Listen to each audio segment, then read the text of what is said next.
Okay, so I think it's time to start. Welcome everyone to CVs CENL 2020. We are really proud to present the second edition of the Scientific Outreach event that this year, due to the circumstances, has an online format. So CVs CENL, as you probably know, stands for Ciencia y Vivencias de Científicos Españoles en Países Bajos, in Spanish, and in English it would be Science and Experiences of Spanish Scientists in the Netherlands. Our speakers in this session today are Spanish scientists that are established in this country and that will share with us their personal and professional journey since their arrival. So I hope you are as excited as we are about this. So before we start with this webinar, I would like to give a brief overview of the format of the webinar to allow everyone to participate smoothly.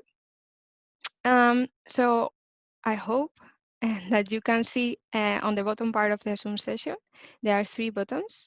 So one is the chat, the other one the raise hand, and then the Q&A button. So we would like to encourage you to only use the chat and the raise hand at the very beginning of the session in case you encounter some technical problem.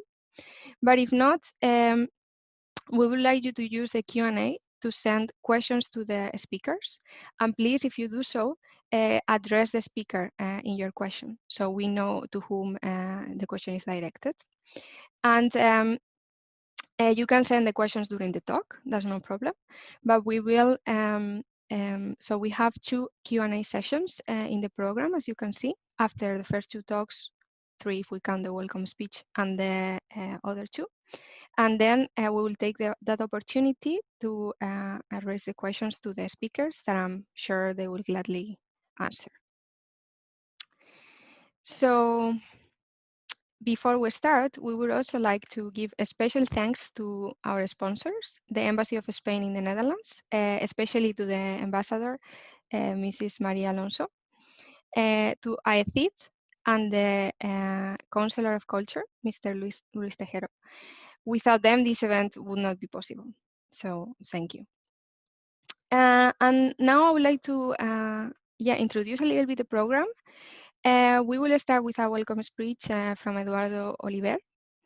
And then there's a little change in the program. So the second speaker, María Ángeles, Tati, will talk at the end. So the second speaker then will be Pablo, then María, and then finally Tati. I was saying that we will start with a welcome speech from Eduardo Oliver. For those of you who don't know him, he's the co-founder of Spanish Researchers in UK, also known as CERU in Spanish, and RAICEX. So now he's one of the promoters of Ciencia en el Parlamento. I'm not sure if you know this initiative. It is an initiative to create an Office of Scientific Advice to the Spanish Congress so they can make informed political decisions. And he will talk about the origin of the organized Spanish scientific diaspora and its impacts. And now I would like to present Eduardo. Yeah, that's great. Thank you very much. The floor is yours. Now we can hear you. Right. I don't know what happened with the microphone. We've been like 30 minutes before doing everything, proving everything was working perfectly, and now I don't know why it didn't work. Anyway, the thing is, well, I was saying that I'm very pleased for the invitation, and it's an honor for me to be the welcome speaker of your event. And I think it's a really necessary event, and I'm sure it's gonna be super interesting. And hopefully I'm not gonna make you waste a lot of time with my presentation. Can you confirm that you can see the, hello? Yes. Yes. Yes. I can see it. Right. Yeah. Okay. So, okay. Sorry for that. These are the beauty of the new normality and the online meetings. Well, my title of the title of my speech is on the origin of the organized scientific Spanish scientific diaspora. Just to begin, I would like to tell you that we are not alone. In fact, in March 2011, the Royal Society in the United Kingdom published a report called Knowledge, Networks and Nations to speak about the impact of the new age, in the new era in science, to speak about the global scientific collaboration in the 21st century. You know, the communications are much different than years ago. And now they speculate that there are over 7 million of researchers around the world wishing to collaborate with the best people seeking new knowledge and advance. And they recommend some things like promote international collaboration, support international science, and address global challenges. These recommendations made in 2011 still are ongoing, and this is the new way we do science in the world. But before this, much before, some Spaniards went to work in another country. So I know these two guys are the first Spanish scientists or researchers that started in the United Kingdom. I'm not sure if they are the first in the world, but at least in the United Kingdom. One is Jorge Juan y Santacilla, that is a mathematician and engineer, and working with Antonio de Ulloa. Both of them went to the UK and they got elected Fellows of the Royal Society for their work measuring the length and the degree of the meridian arc at the Ecuador in Peru. And these are the most, the first for us Spanish scientists and researchers abroad, our origin. But actually, more recently, we can find some names that you all know, like Juan de la Cierva, Leonardo Torres Quevedo, Severo Ochoa, or Santiago Ramón y Cajal, who spend a lot of time in other countries taking advantage of new techniques or new concepts, learning, and then coming back to Spain to keep doing research in our country. But nowadays, it's different. But the scientists, because of the facility, I mean, how easy it is to travel, we all go to different countries. But it's not happening only from Spanish going elsewhere, but everybody in the world is moving. And this is what Nature in 2012, in a study called the Global Scientific Diaspora. And I recommend you to read this paper in Nature. I'm not gonna go into details, but they tell us the reasons after a huge survey of why the scientists move. But you all know, because we were looking for stable and long-term funding, a career system, academic career progression that is stable, and scientific collaborations, excellency, etc., right? So something happened between 2011 and 2012. All these expatriate scientists started to become organized. In fact, Nature as well in 2012 published an article to speak about this movement. And they, in this paper, they explain how the Portuguese community in the United Kingdom, the Spanish community of researchers in the UK, and also the Italian people start to be organized. And how this started, it was what we call a science beer. And actually it was like meeting in a pub with a beer, which is something typically British after work. And we started to speak about that. Probably will be a good idea if all the Spanish researchers we became organized in an association to have power of representation and to do different things like science communication, help new people that arrive to the UK to begin in a new, different R&D system, and also to be connected to our countries. Because in all this new scientific era, what the Royal Society or the AAAS in America were trying to say is that global collaboration is necessary, and we have to move the concept from brain drain to brain circulation and brain connection. in a global meaning. So we thought that being organized would be the perfect opportunity to have an impact in the Spanish system. So in 2012, we officially funded the first association of Spanish researchers abroad, which is in the United Kingdom, SRUK in English, CERU in Spanish. And we were like 30 people, and in some years we became 700. After us, Germany, United States, Sweden, Denmark, and Japan came back. And we started having meetings in Madrid. And indeed, in 2015, we have the first meeting of all the associations that were founded by the time. And we make an important decision in that time. We decided that joint efforts will improve science. I mean, la unión hace la fuerza, and we say la unión hace la ciencia. So we decided to start doing the steps to become an international network of associations. And in 2017, 2018, we created a working group to create RAICEX. RAICEX was indeed funded but I'm going to tell you this first.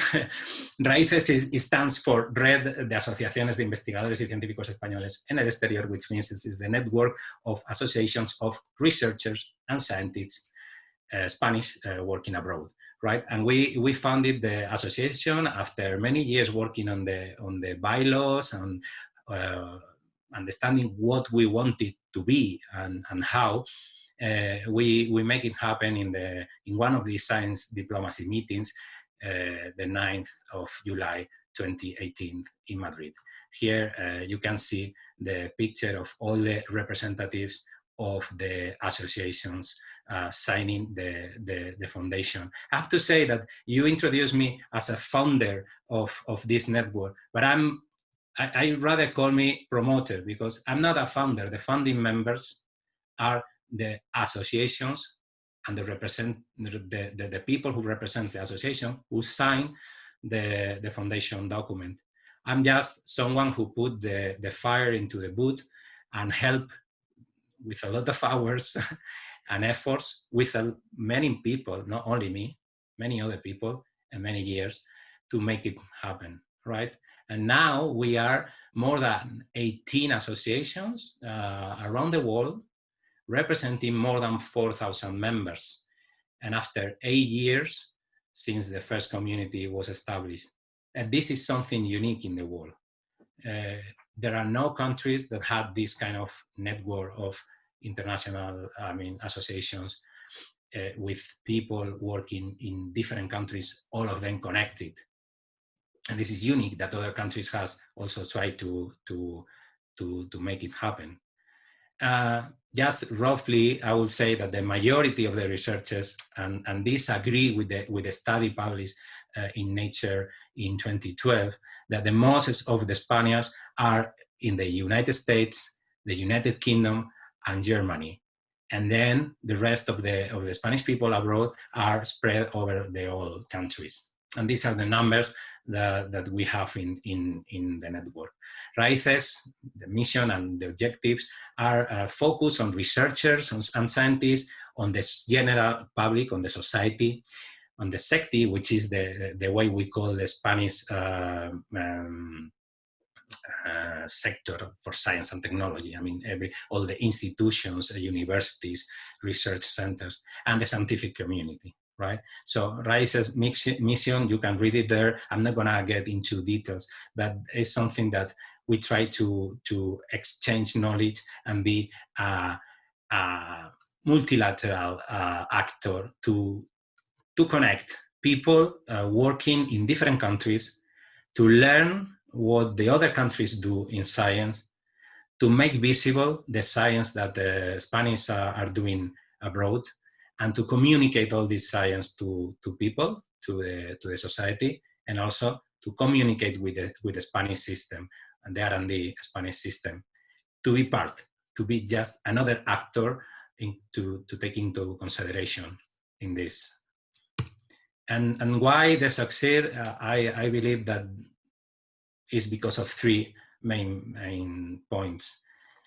First, the big critical mass. Because of the crisis, and I have to say a lot of things, in 2010, the people start going outside, and there is actually a lot of Spanish researchers working abroad. We speculate that there are between 15 and 20,000 Spanish researchers working in different countries over the world. Now we represent a 4,000, sorry. So still is a big number to try to arrive, no? But if you see one of the keys of the success of what the society that I know the most is SRUK, is the big number of people. It's a society representing 700 people in the UK, and they are working, 120 volunteers are working in the different departments. We have Department of Communication, departments of formation, international relationship, press department, etc., and different constituencies across the country. Also, fresh energies and new ideas. All the people, the majority of the people that are in this situation is people from the PhD to the late postdoctoral stages. So people with enough knowledge, enough time still and energies and fresh ideas to develop whatever they want to do. And this is something really important. And also we have support from institutions, private and public institutions, because we have the support of the embassies, the Foreign Affairs Ministry, the Ministry of Science, and other institutions such as Ramon Areces Foundation. At the end, they give us some visibility and also sometimes money to do all the events that we want to do. And just to coming to the conclusion, I wanted to mention what is for me the impact of this scientific diaspora. So at the beginning, before we created the first associations, the brain drain and the Spanish abroad were like an abstract concept. Like all the people knew that researchers used to go to other countries and okay, they disappeared from the Spanish system. But since we created this kind of associations, we have something that represents all the people that is working in other countries. So it gives a power of representation to communicate and claim the needs and to send the information that we need to send to governments, but also to foster multilateral connections between all these researchers in 18 countries. That is something really, really important for the development of science. But also we had an incidence in the Spanish R&D sector, having meetings with public and private institutions, such as I will mention here the Spanish Royal Academy of Science, or some collaborations with the Federation of Young Researchers to try to improve the situation in Spain with new policies, scientific policy, and so on, but also fostering international collaborations with different groups between universities in both countries and research centers to foster knowledge and researchers exchange.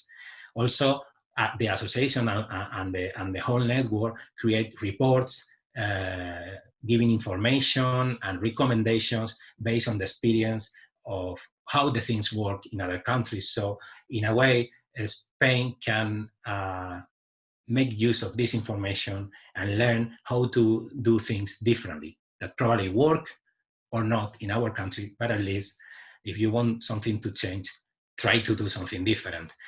Something really important is the science diplomacy network. And now Spain starts speaking about, since some years ago, about the science diplomacy action. But before we existed, before the creation of the first association, no one in Spain was talking about that. But we introduced science in the embassies because, okay, if we want to make we wanted to make a to have an impact in the Spanish system, the first thing we thought when we created the association is, let's go to talk to the embassy, which is the connection. And thanks to this, the embassies started to have science events in the embassy, and the Ministry of Foreign Affairs started speaking in science. Then we also had the first connections with the Spanish Ministry of Science, and then time to time, they develop an international network of scientific diplomacy or science coordination in some embassies that existed like 2 or 3 years ago. We had some different scientific coordinators in London, Berlin, and New York, and Washington, sorry, thanks to the Spanish Foundation of Science and Technology, to connect the scientific diaspora with Spain.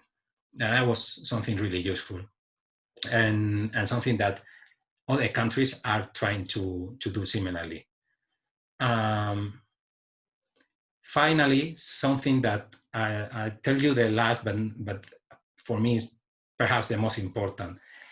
The associations, belonging to an association has a personal impact on scientists, because I mean, being part of different departments, organizing events, being in charge of the blog, being in charge of the press communication, gives you some transferable skills that make the researchers and scientists to have a better employability. And I have tons of examples of colleagues that started working in the press department of the SRUK, for example, and then became the responsible of science communication in a Spanish or a British institution. So they made the career switch thanks to the experience that they got working as a volunteer in our societies. And to finish, I just wanted to show some of the pictures that are, for me, are more relevant of the meetings that, thanks to the power of representing 4,000 scientists, we've been able to meet the Spanish Ministry of Science, the deputies, the representative of the science and university in the Congress of the Deputies, and also even the King of Spain.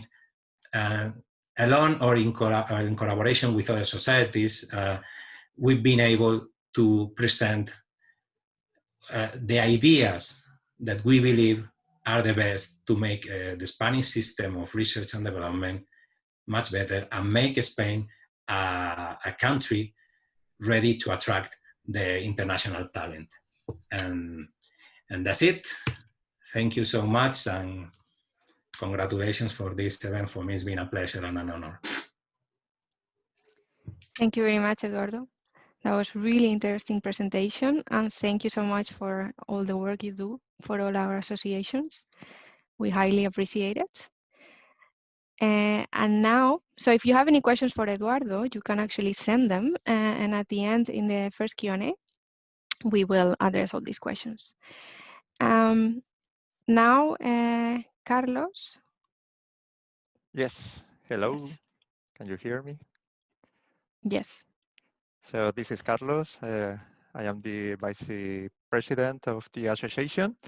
For me, today is a real pleasure to introduce you to one of our speakers, the next one, to Daniel Blanco. I don't know if Daniel is there. Switch on your camera, please.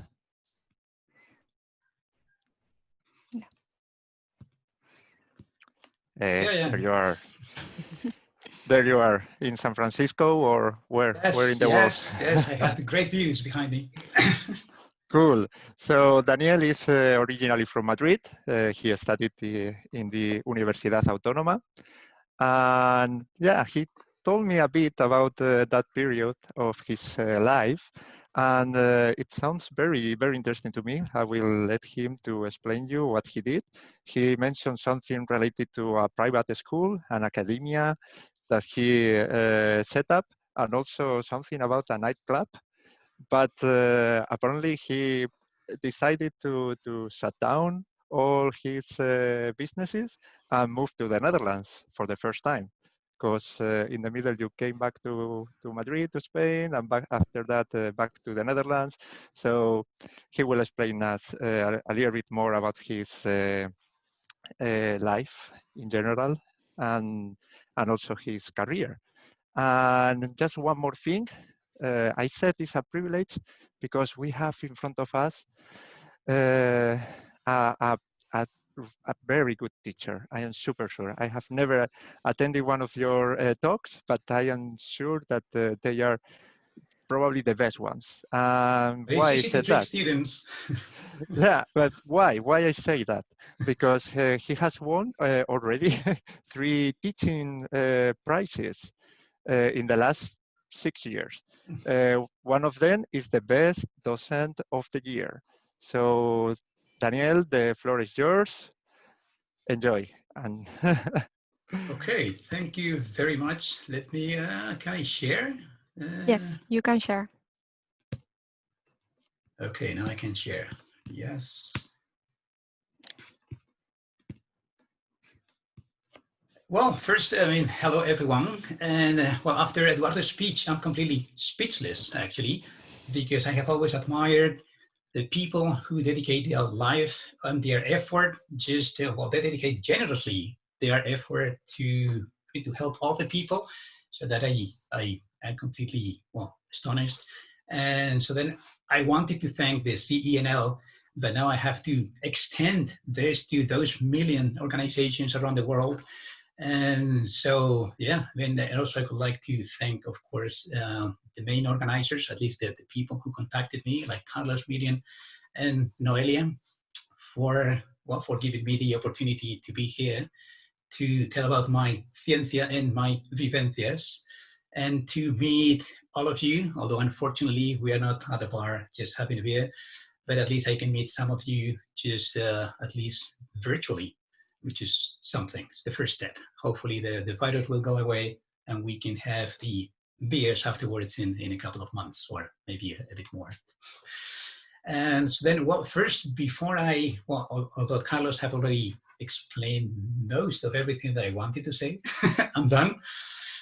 But yeah, I will give you a bit of my background, how I ended up here doing what I'm doing, and also a little bit about my science, and hopefully I will not bore you to death.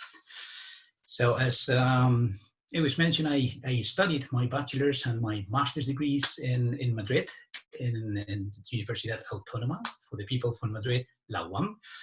And halfway through my studies, I decided to set up my own private school for teaching organic chemistry. And that went on for 8 years in total.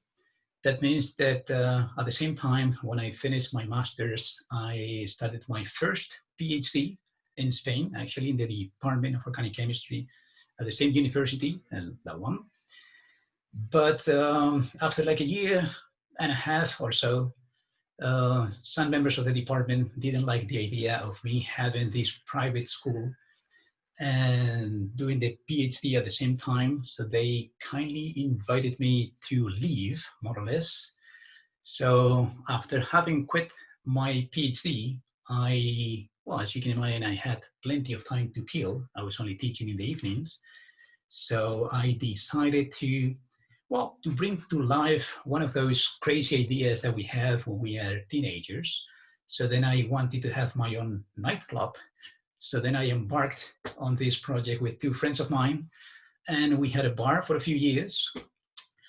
And actually there is at least one person in the audience who drank and enjoyed some beers at my bar. I will not say the name. So still, although I had these 2 businesses running, but I had no quandary about my future, because I still wanted to do a PhD. It was something that I still had on the back of my head. And this time I wanted to do it abroad. And I wanted to do it before I was no spring chicken. So actually before I was too old. So at a certain time, I was given the opportunity to do a PhD in the Netherlands. And I didn't squander the opportunity. So I took it. I shut down my 2 businesses, well, one of them I quit because my friends continued with the bar, but the other one, the private school, it was just me. So then I just shut it down and I packed my things and I came to the Netherlands. And then here I spent a few years. I did my PhD in Nijmegen at Radboud University. Afterwards, I did a short postdoctoral research there also. And well, and then later I went back to Spain, to Madrid.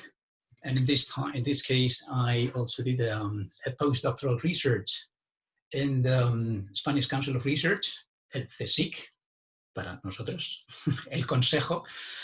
And there, well, after my contract finished, and thanks to the top-notch economic situation of Spain, then I had to leave the country again, more or less.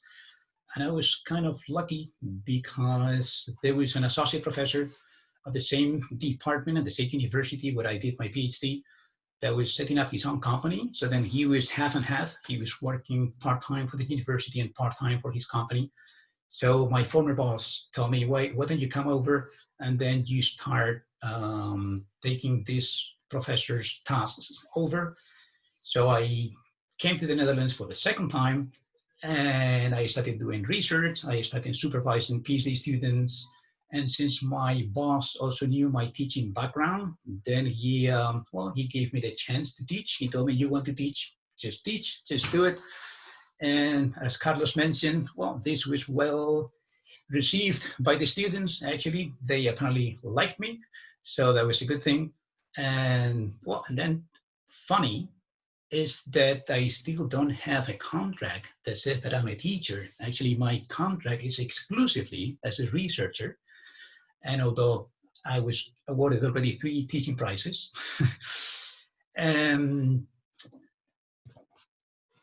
so then I came to the same university, and after a few years, this associate professor completely left, and I could squeeze in and get a permanent position, well, approximately 4 years ago.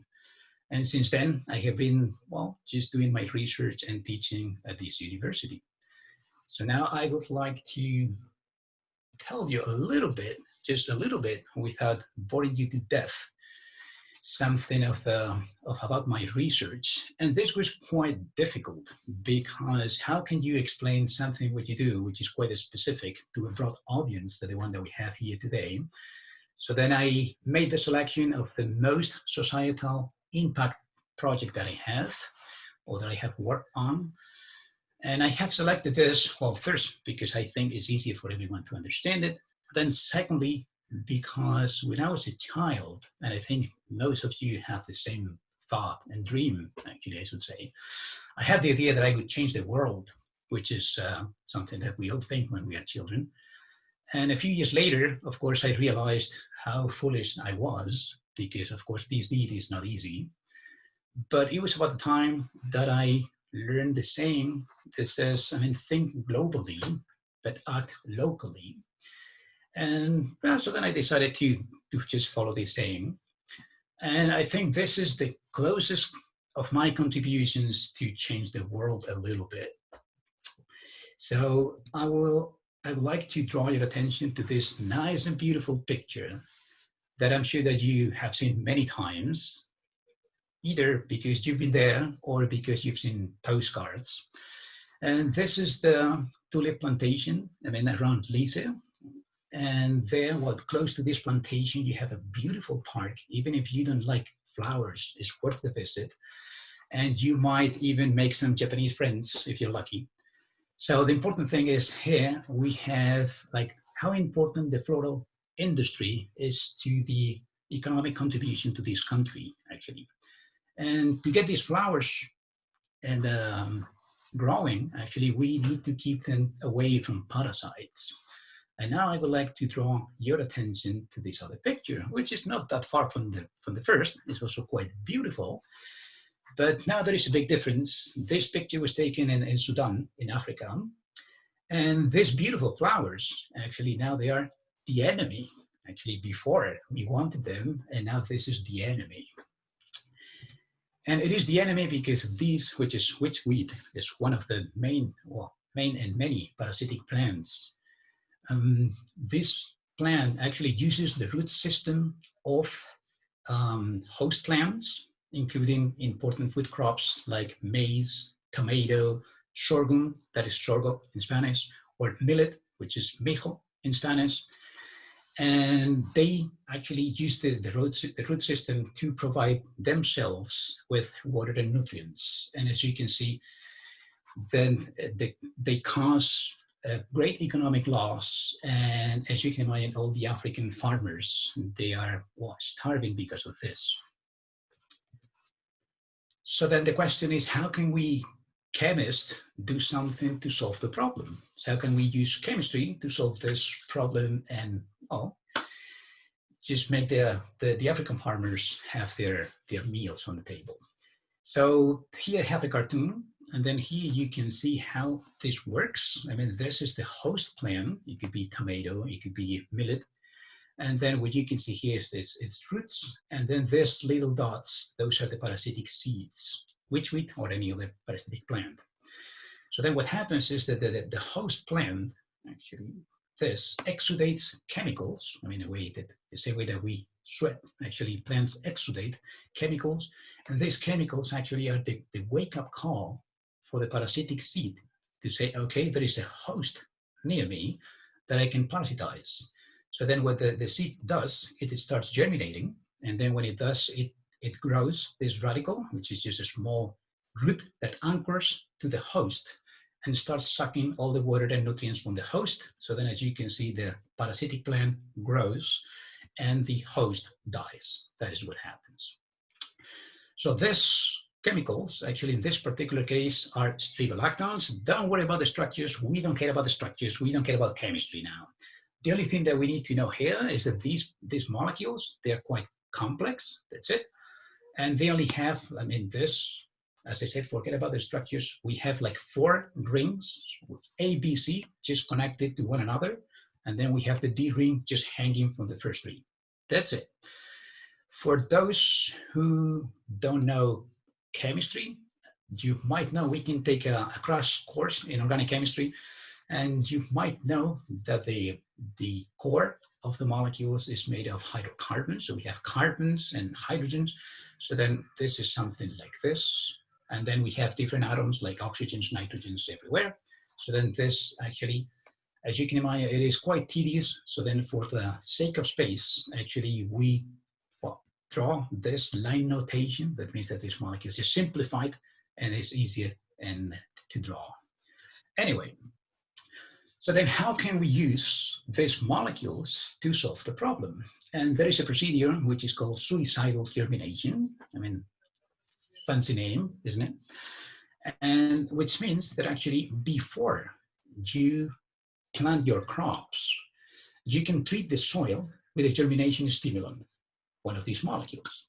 So that means that all the parasitic seeds which are in the soil, they will think that there is a host that they can parasitize. So they will start germinating, but as you can imagine, if there is no host that they can anchor the radical to, they will just die. Which means that after they have died, you can remove all the dead bodies, all the corpses from the soil, and then later you can plant your crop. So problem solved, but that is not true, because one can say, okay, then we can use these strigolactones for solving the problem, but the problem is that the availability of these molecules is extremely, extremely, extremely scarce. Actually, every plant, a tomato plant, only produces 1.5 picograms per day. And a picogram is just 10 to minus 12. That means that is nothing. So even if we exhausted all the plants in the world, we wouldn't have enough material just to find a solution for this, which means that the cure would be worse than the disease. So then we only have synthesis. So then here we come the chemists. So then can we synthesize these molecules? The answer is yes, but the long answer is no, because as I said before, they're very complex. So then they can be synthesized, but not economically. I mean, we could make them, but there would be no African farmer that could afford it. So as you can imagine, many years ago, different groups, they say, okay, but is the entire molecule necessary for the activity? Actually, no. That happens many times. So that means that we can simplify the molecule, trying to get just a simpler molecule with the same activity that we can use. So that has been done. And then this simple simplification that you can see here, I mean, this, for example, takes like 20 steps of synthesis. And then just think every step involves the facilities, the equipment, manpower, solvents, materials, so that every step adds up a lot of money. So then this takes like 20 steps. This takes like 7 steps, so that's already a good advantage and a good improvement. And this is like the reference molecule. This simplification, well, activity-wise, is only slightly less active than the natural product, which means that we were on the right track, although this was not developed in our group. And then further simplification, well, dropped the activity quite a lot. So then this was slightly active, but not enough to be used for the germination, suicidal germination. The same thing happened with this molecule. Eventually, it was determined that this little molecule, the D ring, was the molecule responsible for the activity. But if you just take this molecule, it doesn't do anything, which means that all these parts of the molecule somehow is like the carrier. So it takes the molecule and it crosses all the membranes just to reach to the target. And eventually this is just triggered, and then the D ring is released and it performs the activity. And then later it was determined that this, which I highlighted in red, is like the part of the molecule which is crucial for the activity. So then once this was known, different molecules were synthesized, and this one was named even Nijmegen one, so then you can guess where it was synthesized for the first time. And these were called stigolactone analogs. A few years later, with more investigation, then it was also determined that if you skipped this part of the molecule, these molecules could also be active, and these were called mimics. So then the project that we have is just, can we synthesize different analogs and mimics that are active? And the answer is yes, you're going to see in a minute.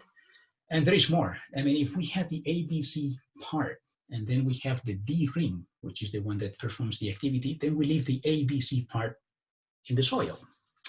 So then we wanted to combine this with, okay, you cannot leave behind anything that is toxic, but can we leave something that is even beneficial for the plant?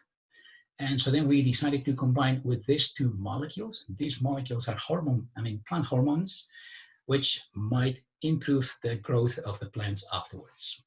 And then we wanted to just, well, couple this with the famous D ring.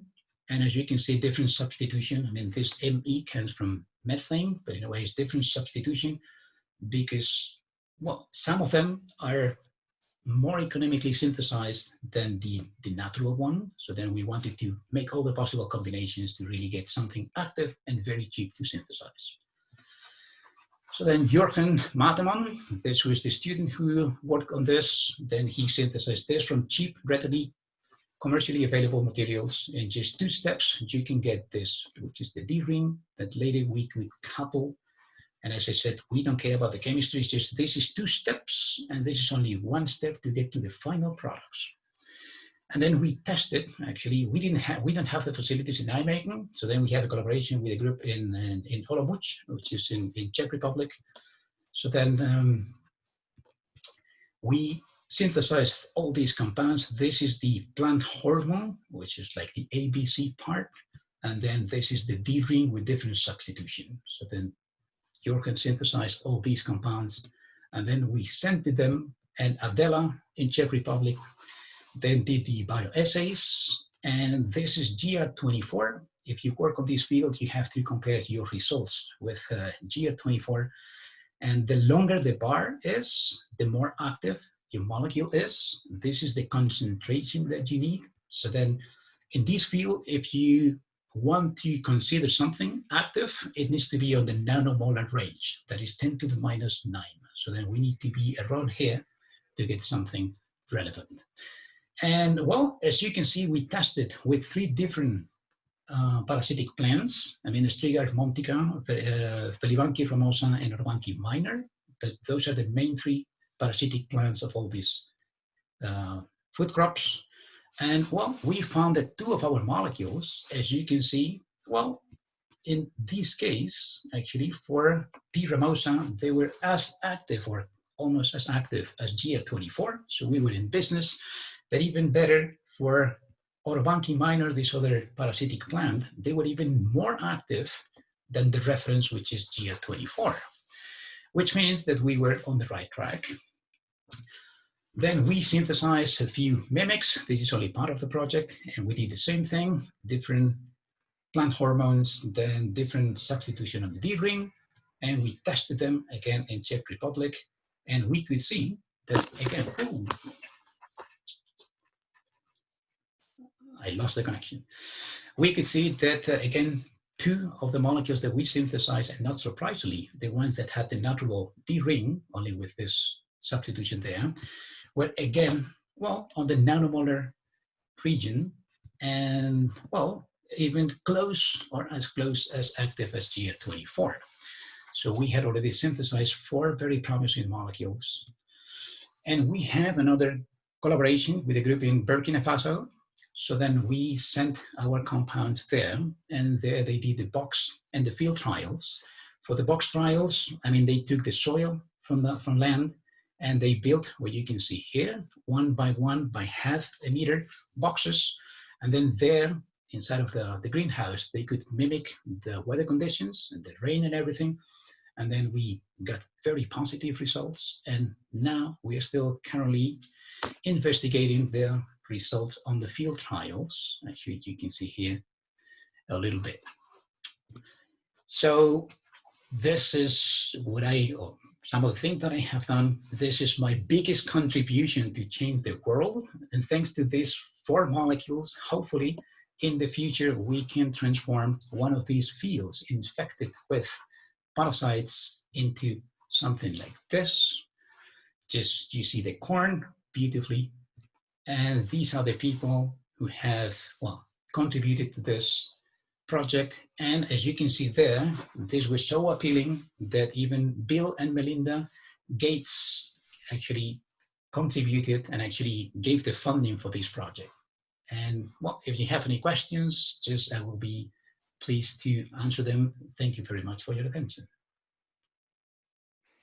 Thank you very much, Daniel. It was a really interesting presentation. I can see why you've gotten some prizes for teaching. That was a really passionate explanation, really clear. So yeah, now I would like to give Carlos the word to present our next speaker. Yes, and I also joined the words of Miriam. Daniel, impressive talk. Thank you very much for that. I learned a lot. So next speaker, Pablo Rodríguez. He's from Guadalajara, Spain. He studied a degree in physics in Madrid. After a few years working for a company or several, I don't know, in Spain, he decided to move to the Netherlands, where he did his PhD in applied mathematics. In his free time, he likes to do something very, very interesting, at least to me, probably also to all of you. I like to call him the Dani Rovira, a Spanish comedian of the scientific scene.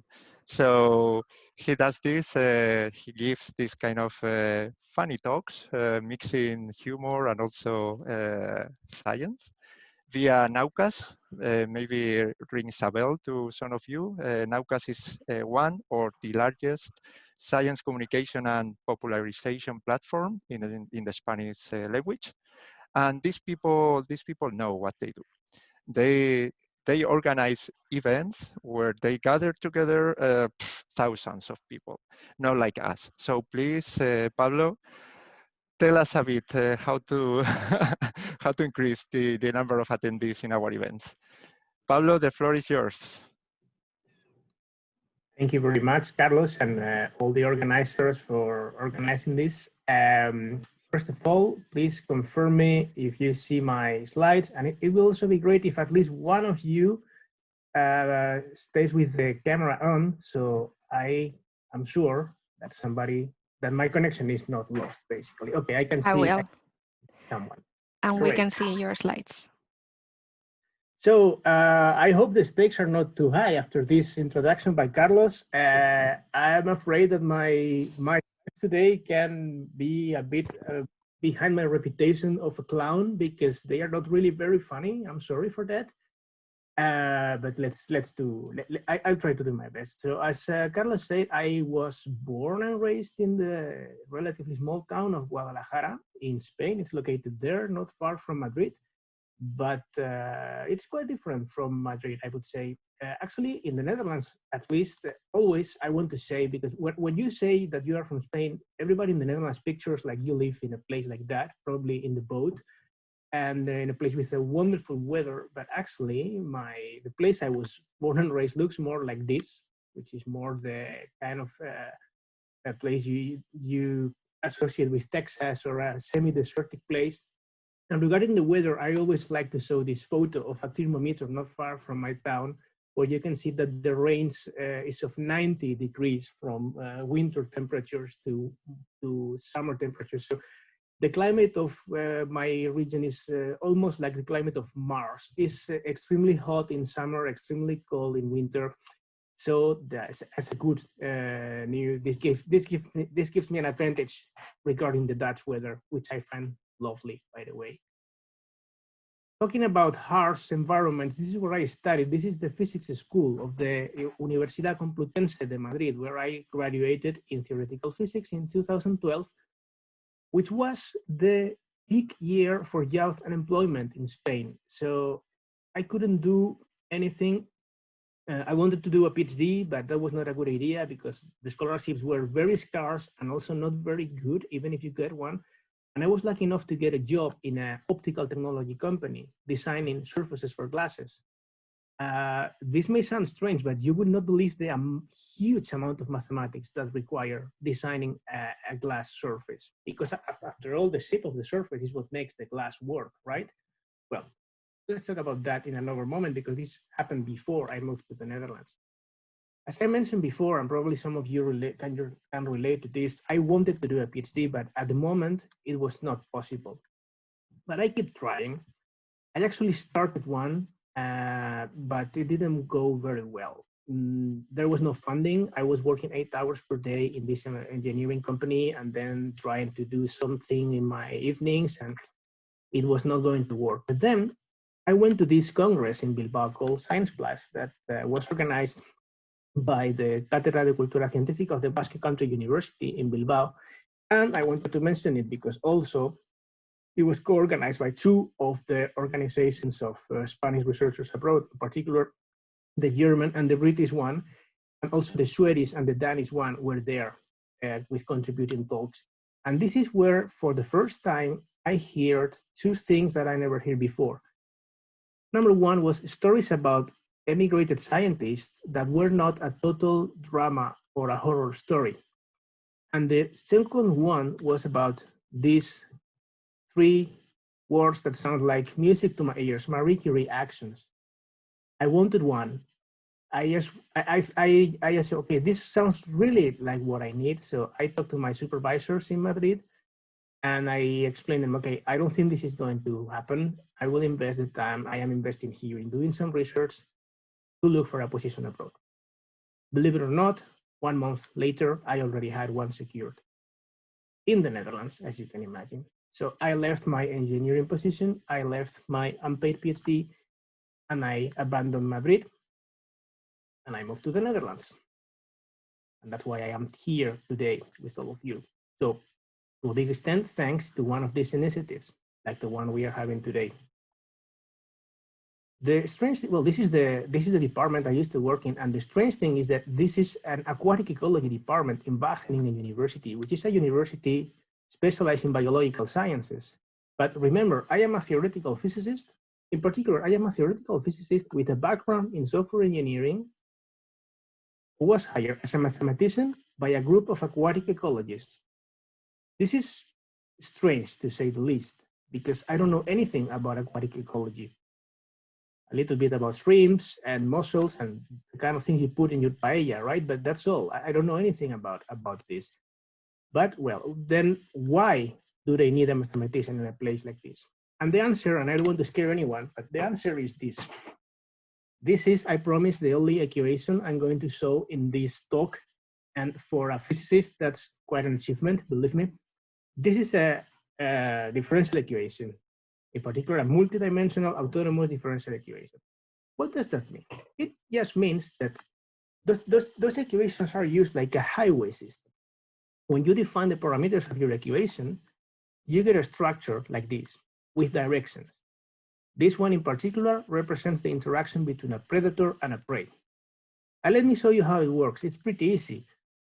In one of the axes, the horizontal axis, we have the prey. In the vertical axis, we have the consumer, which is the fancy word for predator.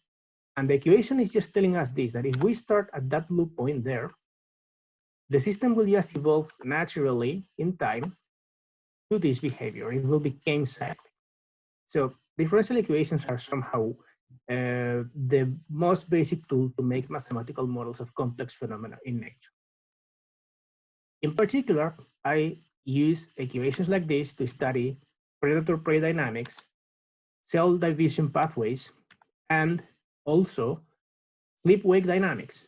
Believe it or not, the same tool is valid for all of these apparently disconnected topics. I always like to quote the great mathematician Jules-Henri Poincaré, probably one of the greatest mathematicians in history, well, probably not certainly, who said mathematics is the art of giving the same name to different things, which in this case is quite applicable.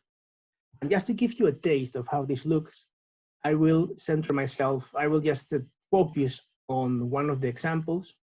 I think it's the most common to all of you.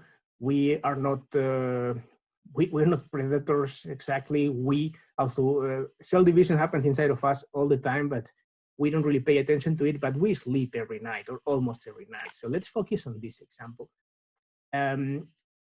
Something really, really extreme happens to our life every day. We live in a planet that basically becomes a different one once per day. The sun sets and the moon rises and the night arrives and the temperature drops and you're in a different place. Most of us at night, we fall asleep. Some of our physiological functions change a bit, our temperatures change, and that's quite an interesting phenomenon. One of the pioneers of studying this was this guy here. As you can see, it's not even a photo, it's a painting. This is a person from the 17th century. His name is Jean-Jacques Tortu de Meran. And he was interested in particular in this little plant here. This plant is known as Mimosa pudica and has a very interesting behavior. If we can talk about behavior in plants, this plant does something pretty amazing. It opens its leaves during the day, and when the night arrives, closes its leaves. And Jean-Jacques Tortu had this very, very basic question is, okay, how does the plant know that it is night?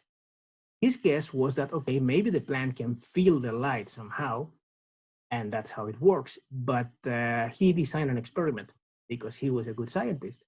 And he noticed that if he puts this plant inside a darkened room, the plant kept opening and closing its leaves, more or less with the sun as well. But he noticed that the frequency was not the same. Instead of opening and closing the leaves every 24 hours, it was slightly delayed. It was 24 and a bit more, which was quite interesting, and he was quite puzzled. What he discovered is that actually living beings have an inner clock that is more or less tuned with the external 24-hour cycle, but not perfectly, and this is really important.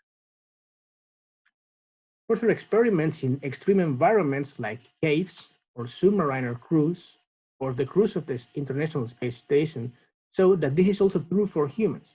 Actually, if you set yourself in a darkened room for several days, I don't advise you to do that, but if you want to, you will start, well, you will not notice, but everybody around you will notice that you are starting to experience days of 23 and 30 minutes, 23 hours and 30 minutes.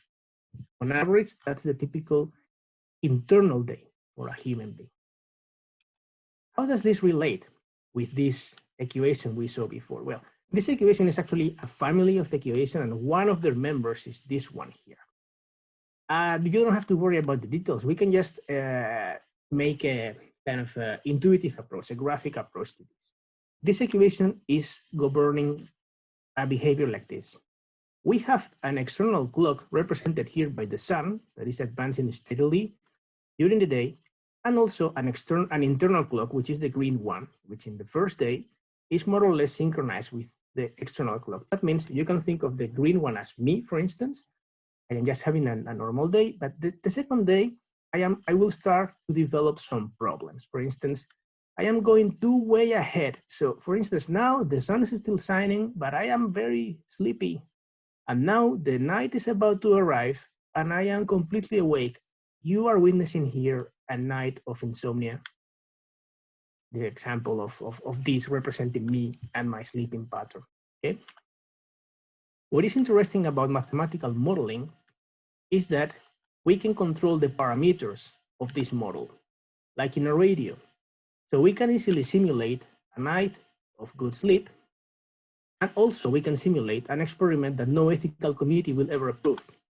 We can induce insomnia. In my research, what I did was to study what happens in between those two states. In particular, we simulated an individual that is getting more and more prone to insomnia slowly. And we analyzed the data and discovered that you can, well, in our analysis at least, we managed to forecast the first night of insomnia 5 days, 3 to 5 days before it happened. This is still, well, this is already published, but this is still work in progress and is one of the chapters of what eventually became my thesis that I am happy to say that I defended successfully on June. That's why I am entitled to use the doctor in front of my name. In the background of these activities, I've been very active, as Carlos mentioned, in this network of science communication, NowPass, which is based in Spain. We use Spanish as the language of for our speeches and for our texts. And it's a pretty peculiar thing because we really do strange stuff on stage. This is not a typical science talk. This we're using here, believe it or not, was a talk about astrophysics, but with music and with all kind of nice stuff. This was a talk about neurology, with a magician explaining how our perception can be tricked. And this is me talking about mathematics of juggling while I was juggling. And well, we made a show that managed to do something which, in my opinion, is pretty amazing, which is sell out for 2 years in a row at one of the biggest theaters in Spain, the Euskalduna in Bilbao. Unfortunately, this year we cannot do it for obvious reasons. It's not a good moment to sell out a theater, but in the future, I hope I will be still collaborating in this. What I can still do is write. We write a lot. We have several blogs, both in Spanish and in English. So if you're interested in doing science communication, both in English or in Spanish, let me know, because we are always interested in contributing authors. So that was it in the year 2019. Basically, somebody with a strong background in mathematics and physics, with some experience in software development, and with a lot of interest in science communication. And eventually I found a job where I can use these 3 topics that I like so much in my life, which is a job as a research software engineer in the Netherlands Science Center. And that requires an explanation, because what is that? What is a research software engineer? Well, let's think for a minute on the classical scientist syllabi, the kind of things we study in the university.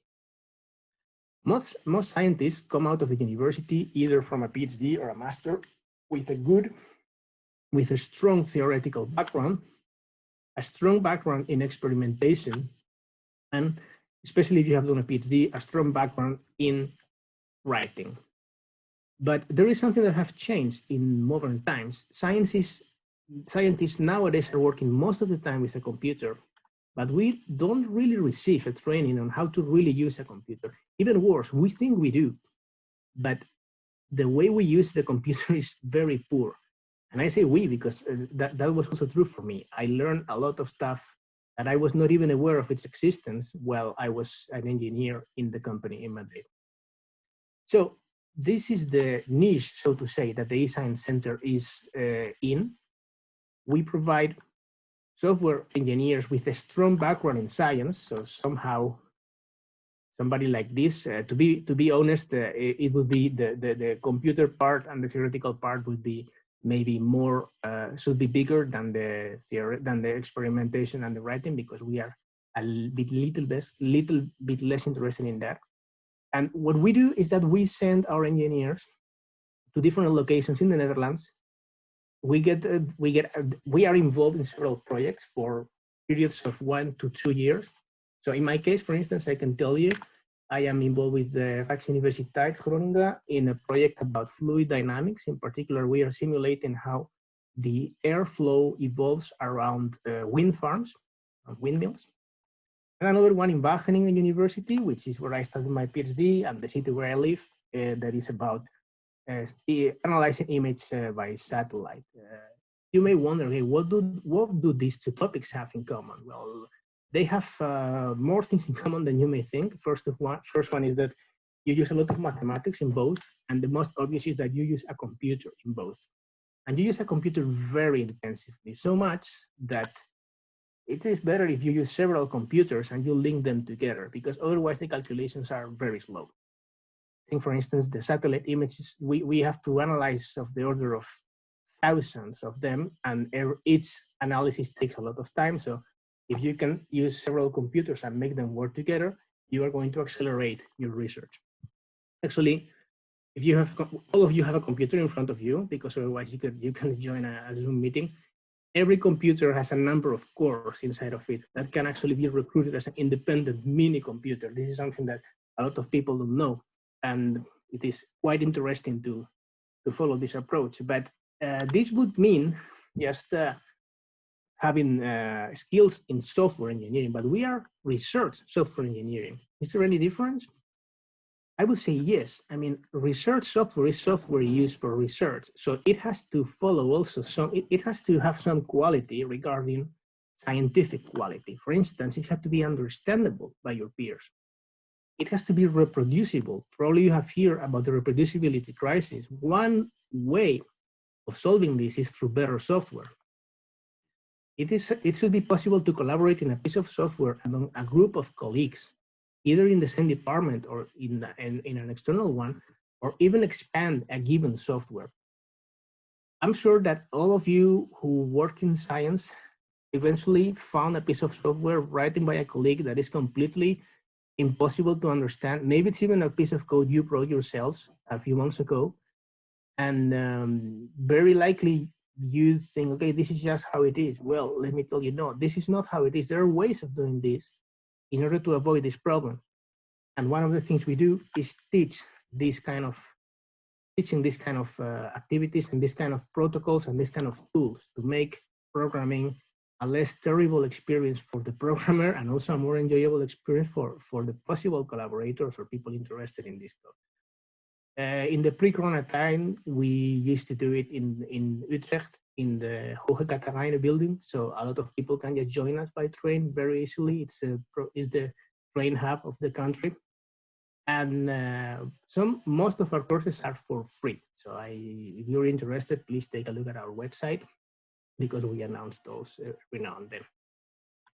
Last but not least, we are talking here about the professional side of having been in the Netherlands, but I lived here for 5 years, and that also has some personal effects.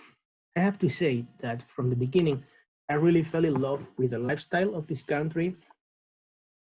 From the lifestyle also in the countryside, that's where I live. I fell in love with the history of the country, with the bike culture of this place, even with the weather, and especially with the fact that every street looks like a Renaissance painting, which is something I find really amazing. And perhaps most important, I fell in love with the citizen of this country. So I'm afraid I am one of those whose plans are here. I am not planning to go back to Spain in the near future, at least. So that's most of it. It's very difficult to summarize so much in only 20 minutes, but I tried my best. There you are. There you have my website in case you want to contact me, and you can also find these slides there in case you wanted to, I don't know, to go back to some reference or something. And of course, feel free to contact me at any point. I'm reachable in Twitter, LinkedIn, everywhere. Thank you very much. Thank you, Pablo. That was really interesting. And I actually have a question. Can you live with a day of 24 hours doing so many things related to your talk? That was amazing. Actually, nowadays I am working only for the eScience Center, but I also wanted to talk about, well, I am also doing some science communication. Let's say 90% of my work is engineering, 10% is science communication. The rest is already and finished, the thesis. Yeah. Yeah, thank you very much. So now we will start with a Q&A session. And we will ask the questions to Daniel, Pablo, and Eduardo. Yes. Hello, everybody. Well, thank you very much, Miriam, and thank you very much, Pablo, Daniel, and Eduardo. Very nice presentations. I was actually very triggered by all your presentations, and you inspired quite a lot. So I have a first question from Carlos Martin to Eduardo. I hope that, Eduardo, you're still with us. So what kind of activities, projects, and so on should the associations like SRUK or CNL organize and carry out, and with what aim? Oh, can you hear me? Yes. Yes. Yes, all right. Now it's with the other microphone, I don't know. So if I well understood you, I mean, you're asking me if what kind of activities, that couldn't hear very well. Projects should the associations like SRUK, CNL organize and carry out, with which aim? Right. So, I mean, more or less all the associations have the same objectives, like, you know, first of all, focusing on scientists and researchers. So some of the associations, they make a welcome package to give information to the newcomers, to explain how the system works. Some others does this kind of meetings to foster, I mean, to share experience and sometimes to inspire others to do one thing or another.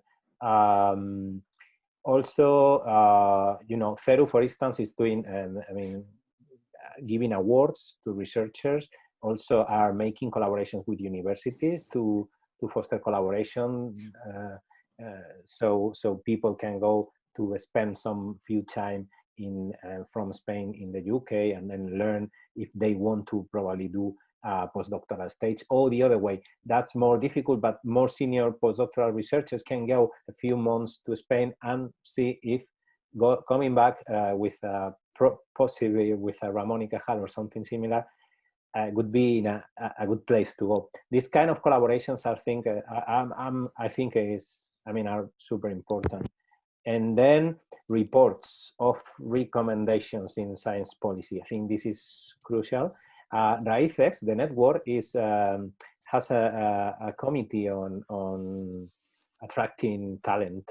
Committee is called. They are creating a report of recommendation based on the experience of all the countries. So, for instance, you in the Netherlands can highlight the things that works pretty well in the Netherlands in regarding the science policy in the country, and share these ideas to the world community, entire world community, but trying to communicate this to the Spanish institutions that probably they can take some ideas, some good ideas to implement in the system. And I don't know if that was the question. Yes, well, it's very nice, I think, to know that you can be in contact with many researchers nowadays all over the world, and I think it's a really good platform. So thanks, Eduardo. I will go with the next question that is addressed to Daniel by Carla Mari Batista. And I think already Daniel was answering some questions in the Q&A, but I think but I think it's nice to also share with everybody. So the first question by Carla Mari was that difficult for you when you arrived in the Netherlands to live? Yes. Well, yes and no, because I guess we all know that here you can kind of survive with English. No, I mean, Dutch is the second closest language to English in the world, which means that it is quite easy for them to learn only studying English at school. I mean, they already have a decent level, which means that you can go anywhere, even to the supermarket, and just use English, and then you can do your things. But if you only do this, actually you miss a lot from the country, because you don't really understand the society, you don't even understand the culture. I mean, you see what's going on, but you don't really immerse yourself there. So if you really want to cross that barrier, you really need to learn a little bit. I mean, actually, you don't need that much. For example, in my case, I don't speak Dutch, fluently, no, not at all, actually, because I was a bit unlucky when I came here for the first time. Then the only available course, which at 11 in the morning, which is like, I mean, who can go at 11 in the morning? I mean, obviously a Dutch course is meant for a foreigner.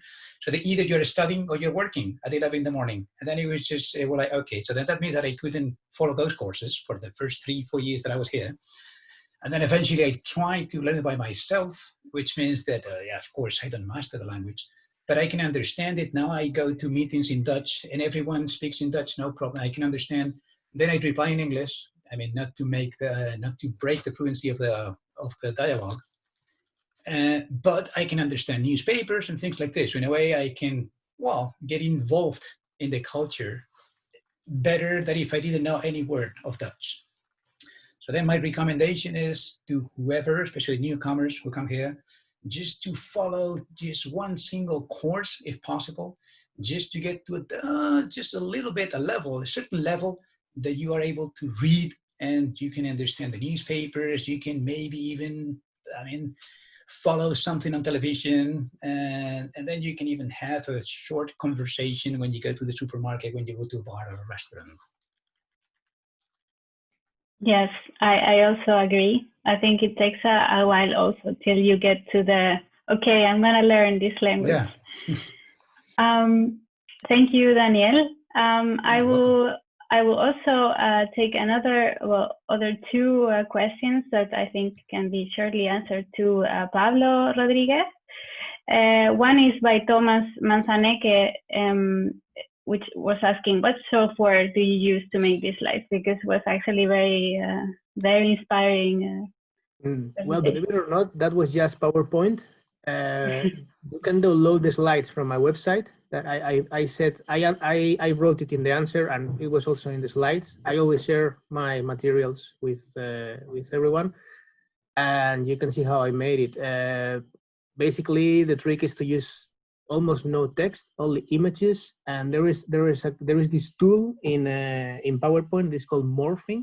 It's one transition between slides that is quite powerful for making animations in a very, very easy way. So yeah, PowerPoint.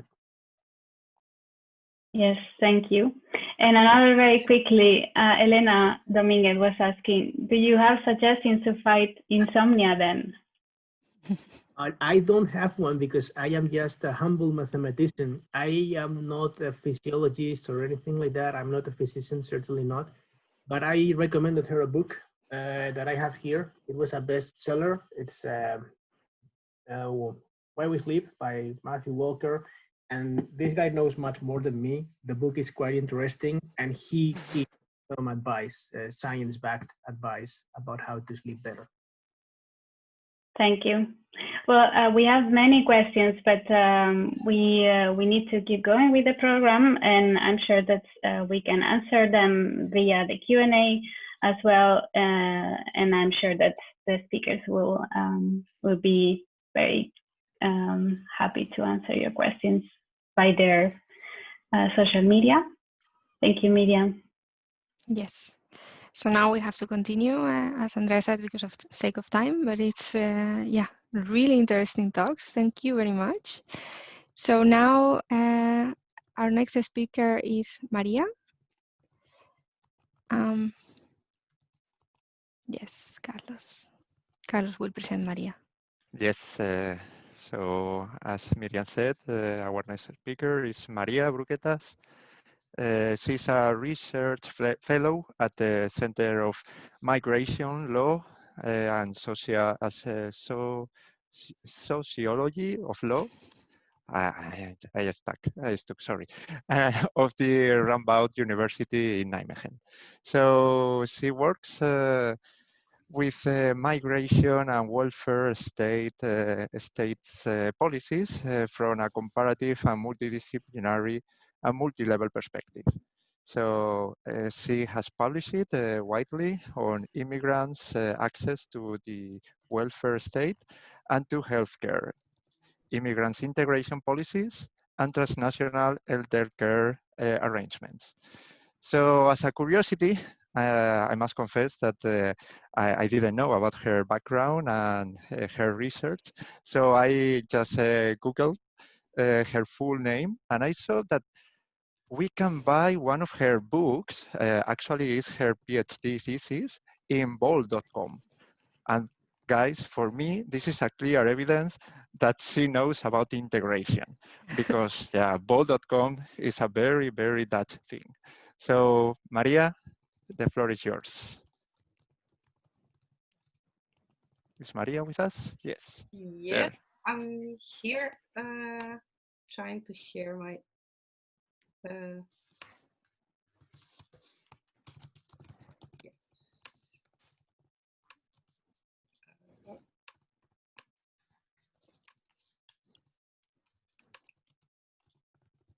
Okay.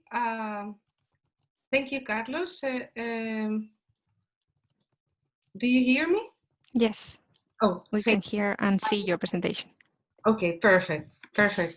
Yeah, we have I had a few technical problems, so I'm happy that now everything is working.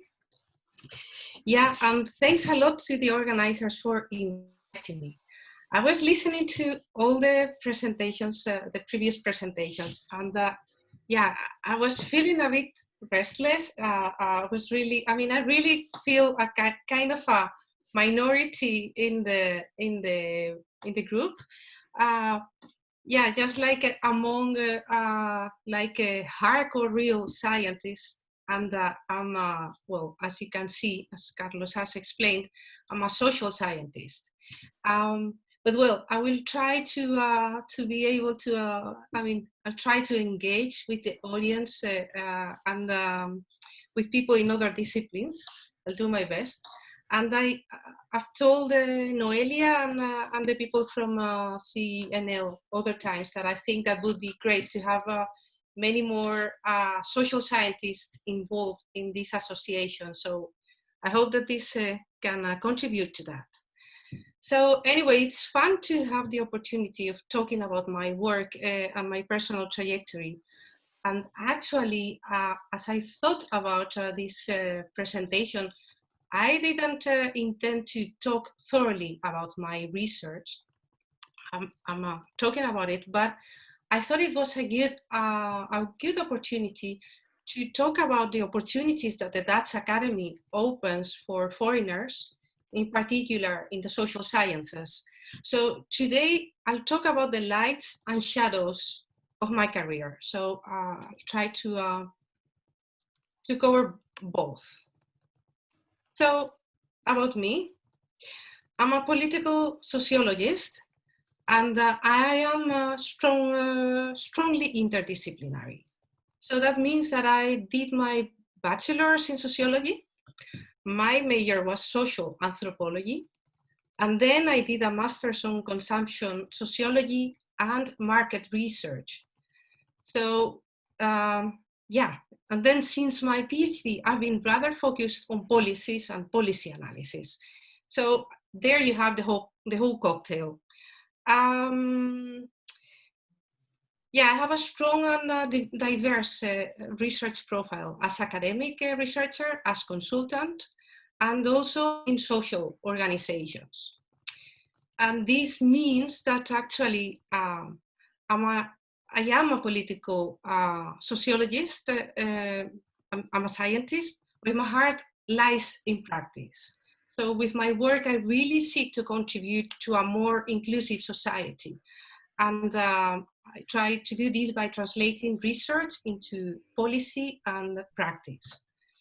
And for example, by doing policy evaluation as a consultant for clients such as the European Commission, but also by trying to raise awareness and disseminate knowledge widely among non-scientific audiences.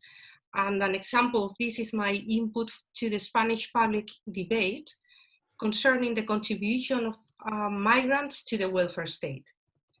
So, and the last thing is that I also participate actively in organizations defending migrants' rights and supporting their social inclusion.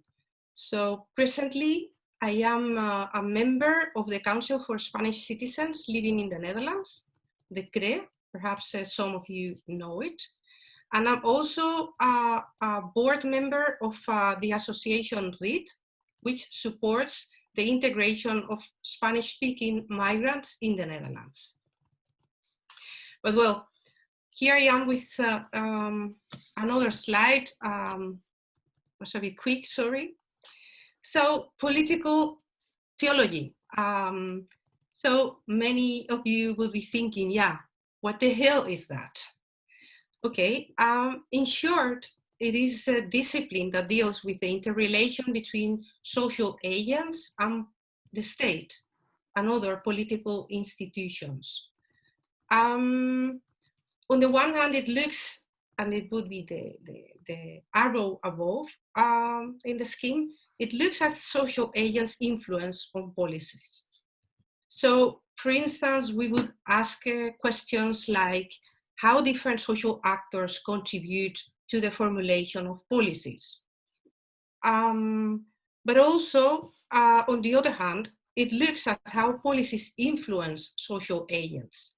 So, yeah, interesting questions here would be, how do policies mediate migrants' opportunities in a new society? So, yeah, as a political sociologist, I'm fascinated by these issues, and I'm fundamentally interested in policy change, understanding how public policy is constructed and implemented, and how people transform or resist policies.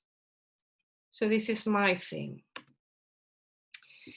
And a little bit about my research. My research primarily deals with migration and social policies, combines both things.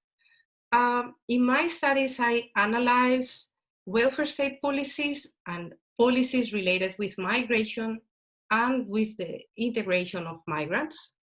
And I do that from a comparative, multidisciplinary, and multi-level perspective.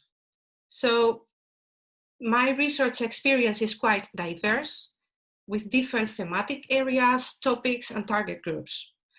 And just to give you an idea, let me mention quickly some of my projects. So first of all, my PhD, which Carlos just announced that it's available in bol.com. I was also surprised, I didn't know that, so that was funny. My PhD dealt with integration policies in the field of education. I was interested in the implementation of policies, and particularly my interest was to see what happens in practice. So one thing are policies, how they are formulated by policymakers, but quite a different thing would be what is happening on the ground. So I studied the reception of newcomer migrant pupils in the cities of Rotterdam and Barcelona, and I did that observing 5 secondary schools. Well, it was a mixed methodology, so I I did policy analysis of policy documents, I did interviews, but I also did observation in schools.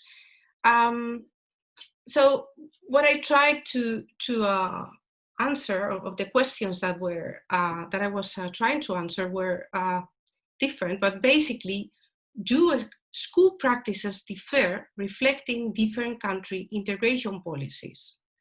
And to what extent the way how schools and the teachers implement policies modifies the original goals of policy.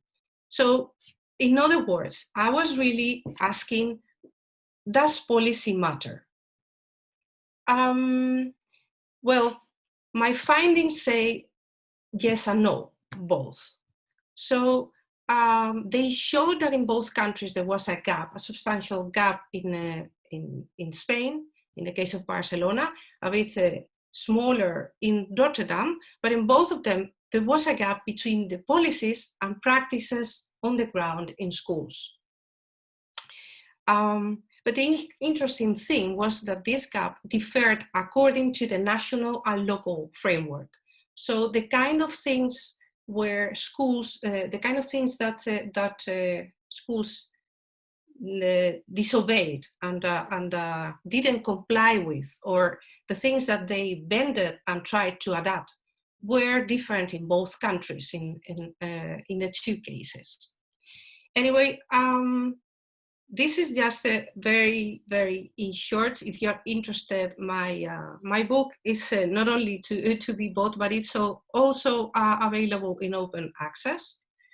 Another project that I want to briefly mention here, it's the INMEBEA project, which was a project of the Spanish Research Council, the CSIC, as we call it in Spanish. And it was funded with money from the National Plan of Research and Innovation. And this project, how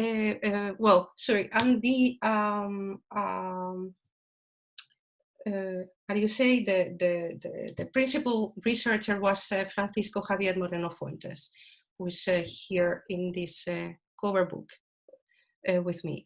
The project examined the migration welfare nexus from a double perspective. So basically, we were on the one hand looking at what is the contribution and use that migrants make of Spanish welfare state.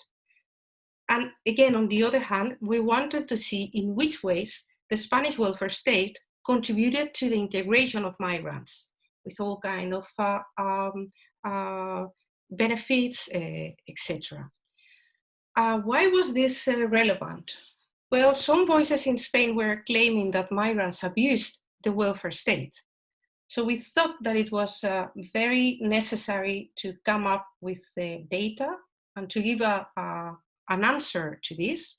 So we did a statistical exploitation of available databases to see the access of foreigners to public services and benefits in different areas.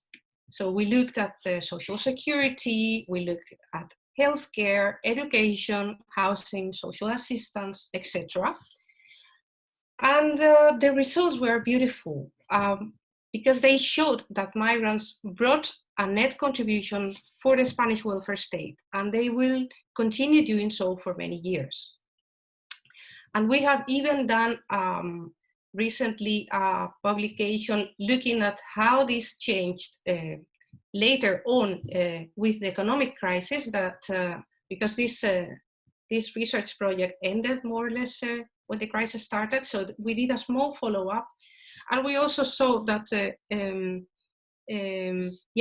foreigners' use of benefits, particularly unemployment benefits, but also others, increased during the crisis.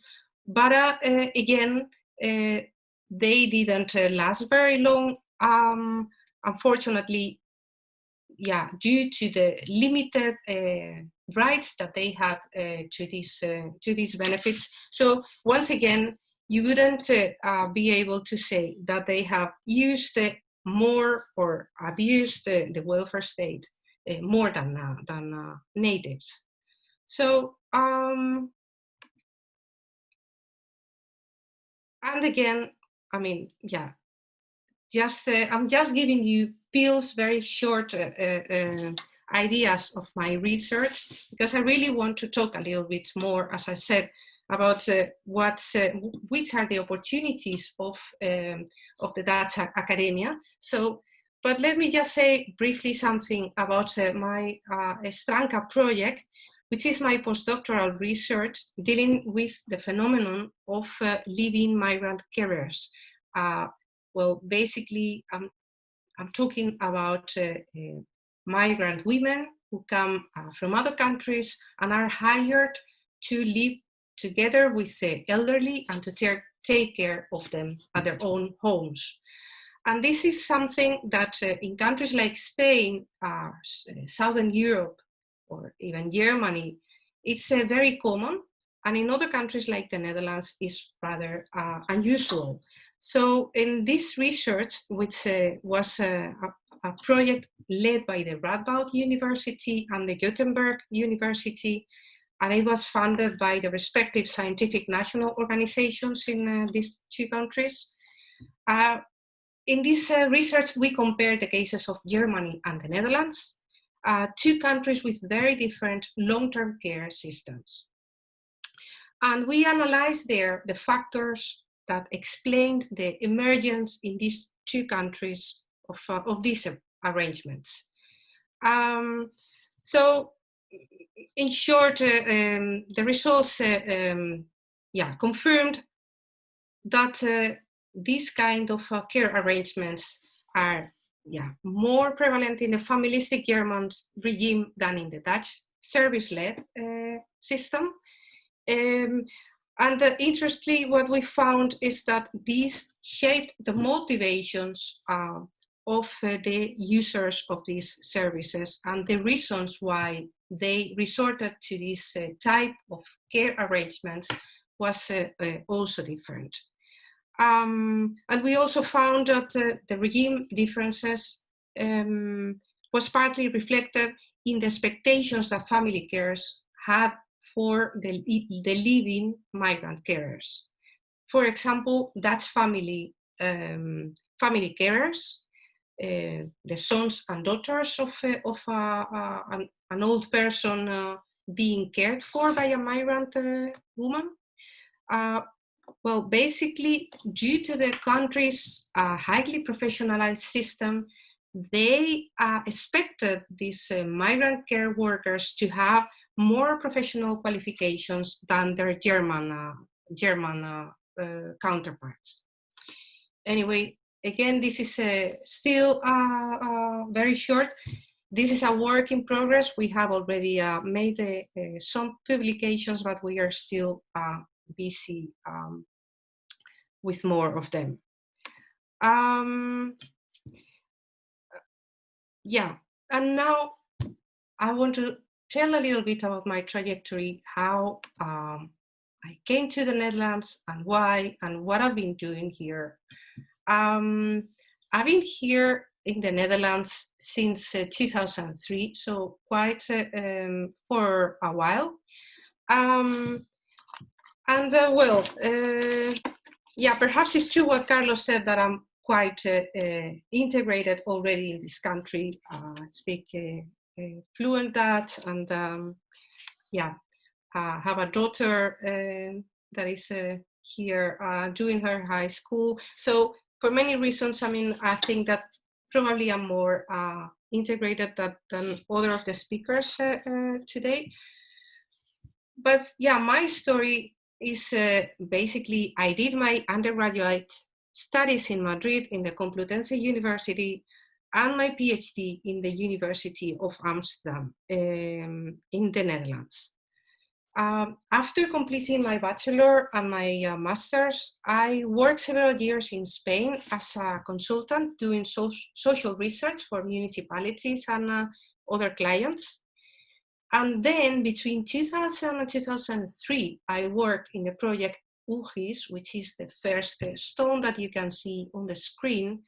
And it was a European research project about deprived urban areas that was comparing several European countries And in one of these meetings, I had to come to the Netherlands, and I met my Dutch ex-husband. And by the end of this project, I moved to the Netherlands. So yeah, like another of the speakers, yeah, love also comes into the picture. But basically, what I find interesting to tell about is how I came to a job here, which was also, I think, crucial in rooting me in this country. So how did I find my first job in the Netherlands? Well, I went knocking on several doors with my PhD proposal. I spoke with different professors in the field until I found two liking my idea and willing to become my supervisors. However, that didn't mean getting the funds, financial means for my PhD. So during my PhD, I was constantly busy with fundraising. I got several grants, and there were also periods when I had to teach or I had no income. So unless my Dutch colleagues, I was constantly busy with that. And I say unlike my Dutch colleagues, because my Dutch colleagues, they were hired to do a PhD. They had a 4-year contract. And it was like a much more stable situation. After I finished my PhD, I taught at the University of Amsterdam with temporary contracts for several years. And in the meantime, I worked on my publications, I wrote research applications, and I applied to job openings as well. At a certain point, the social science faculty had a financial crisis, and they laid off most teachers on temporary contracts. So I started working as a consultant. And in this period, I worked in several exciting projects for the European Commission, for the Home Department, and also some projects of the Spanish Research Council, CSIC, like the IMEBEA project that I was just mentioning now. And then, let's see, the Prasini project is another one. And then we come to the postdoc, the other blue stone on my trajectory line. And for my postdoc job at the Radboud University, I simply applied for a vacancy and got selected. So yeah, my postdoc was a very nice period of stability in my life. During 3 years, I didn't have to worry about looking for new jobs. And then since then, my postdoc ended in May 2019. Since then, I'm back to the temporary contracts. I'm back to just looking for opportunities. I've been teaching at Amsterdam University College, and right now I'm taking consultant assignments, and that's this situation in this moment. Oops. Just a moment.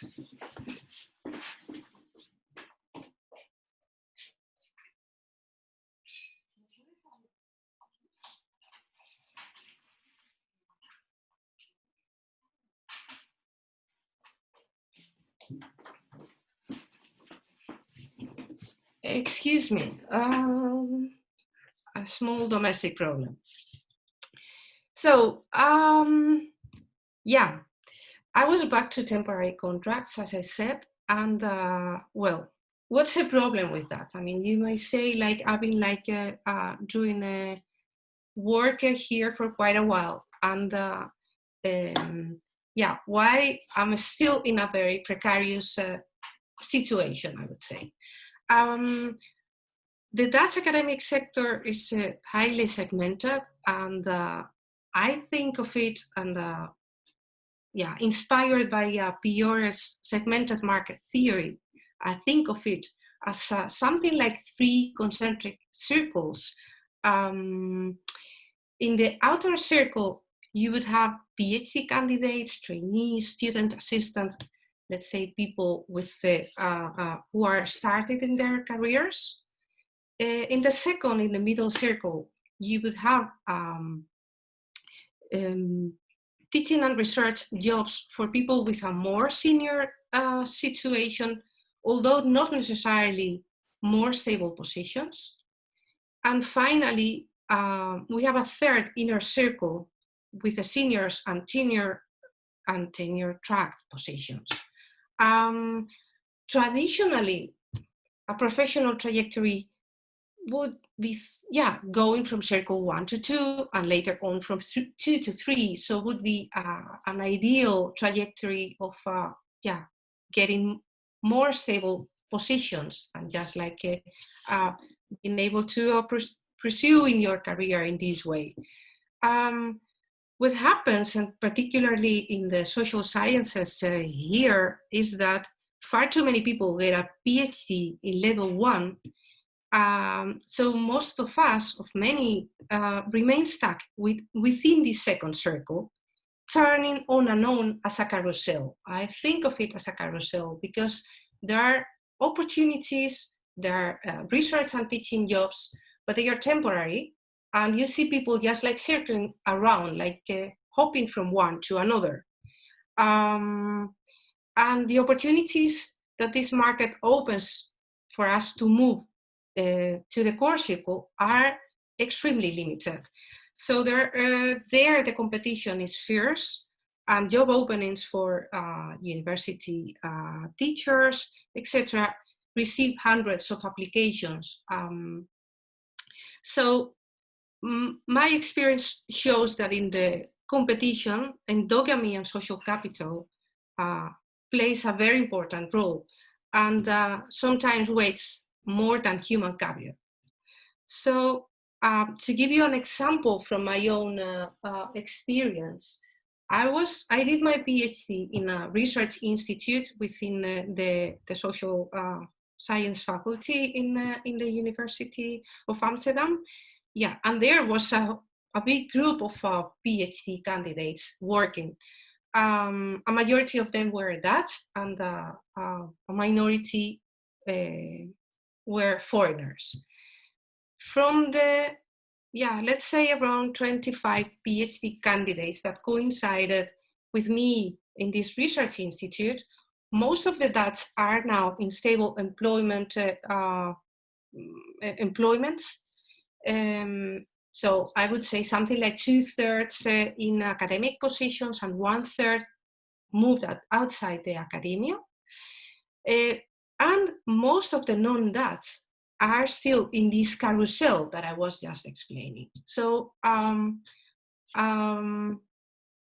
I think that this is a sign of the working of the influence of networking and contacts. Actually, myself, I cannot complain so far. So, I mean, I've done some exciting studies and contributed to Science and Society with some interesting results. But after 20 years of career, I still lack a minimum of job security. And this is too bad, as stability is important as a basis for personal life, but also for unfolding a proper research career. So I'm sure that for many, or at least some of the people listening today, this is nothing new. This has to do with the neoliberalization of Dutch university and with the present model of funding research.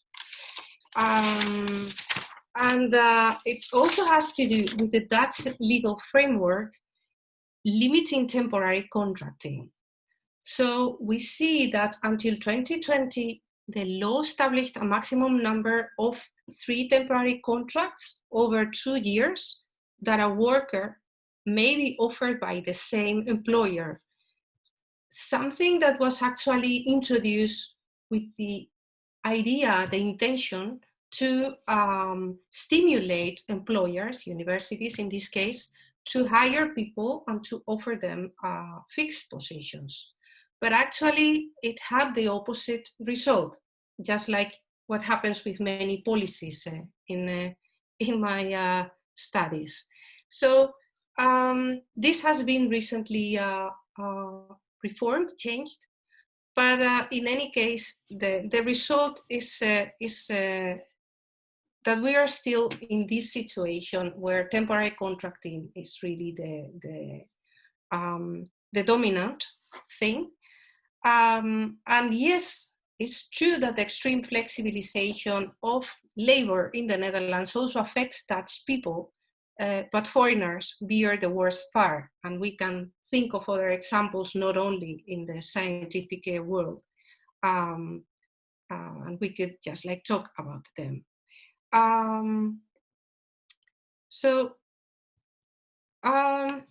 Anyway, back again about me. Tired about this carousel of temporary contracts and unemployment? A few years ago, I decided to diversify and search both for academic and non-academic jobs. So with my skills and expertise, I can fit as a consultant, as a policy advisor, project manager, in the public sector, in the NGO sector. So, I mean, I thought I have quite some transferable skills. I'm a T-shaped person, as the human resources people call it, meaning that I have both specialization, but I'm also good in different things. I mean, I'm not very narrow in that sense, and I speak fluent Dutch. So yeah, I thought, well, this looks promising. Should be possible to find something outside the academia. But well, no, actually, searching outside the academia has been rather frustrating for me. And again, talking with other friends who had comparable experiences, but they are scientists in other fields, none in social sciences, makes me feel that when you have like an academic background, more technical, more, I mean, probably in other disciplines, this is easier. But at least my experience as social scientist has been that, that didn't work very well. In the years that I've been trying, no matter how well I qualified for the job, I have almost never been shortlisted for an interview. I must say also that I looked for counseling, so it's, I mean, I really followed and tried to adapt to the specificities of Dutch labor market. I put a lot of effort into that, looking into soft skills, looking into the way you present it. I mean, that wasn't the problem. In the few occasions that I got an answer about why I got rejected, they explained that they prefer candidates with more practical experience and less academic oriented, or they said that I'm overqualified. Informal answers emphasize that they prefer younger people because they are cheaper. So yeah, here we see that actually other things are playing a role. We see, for instance, that research on discrimination in the access to the Dutch labor market indicates that having a non-Dutch name makes an objective barrier in the selection of CVs. And this is quantified as 60%,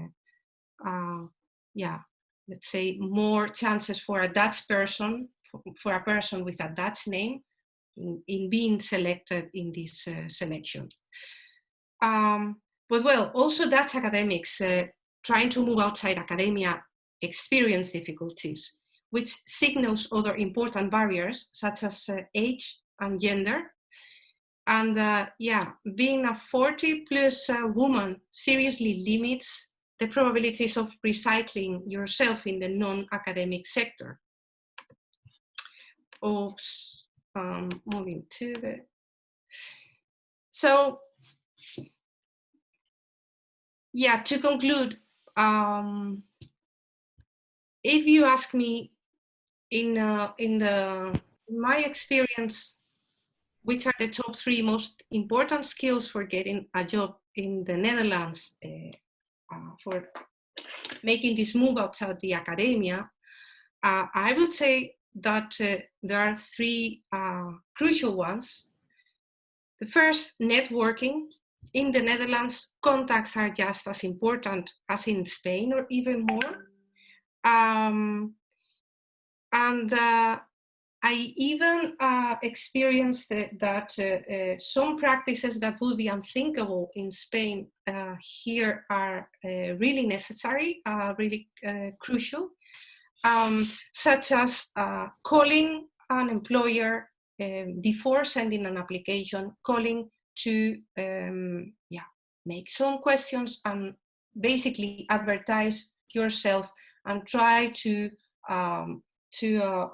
highlight your CV in order to be shortlisted.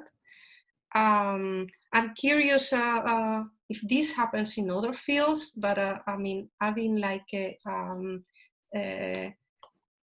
just experiencing this. This is a tip that many Dutch people gives counselors and non-counselors. So I'm just curious for the other panelists, if you have encountered these kind of practices as well in your field. Second one, the soft skills, they are absolutely crucial. Something that in principle should refer to your personal skills and attitudes. Actually, it's something very cultural. And this means that it's also very subjective. When you claim that you are proactive, you are flexible, you are creative, or whatever, as a response to a job application, then the people who are going to have an interview with you, they evaluate this, they assess this. And this is a very subjective thing that actually it's very hard to separate from cultural stereotypes. So I saw that it's absolutely crucial, soft skills, and finally, resilience, that is absolutely very necessary. So the keep trying, don't give up, it's my last conclusion here. So thank you very much, and yeah, I hope that that I have given you some thoughts and questions for the debate. Thank you, Maria.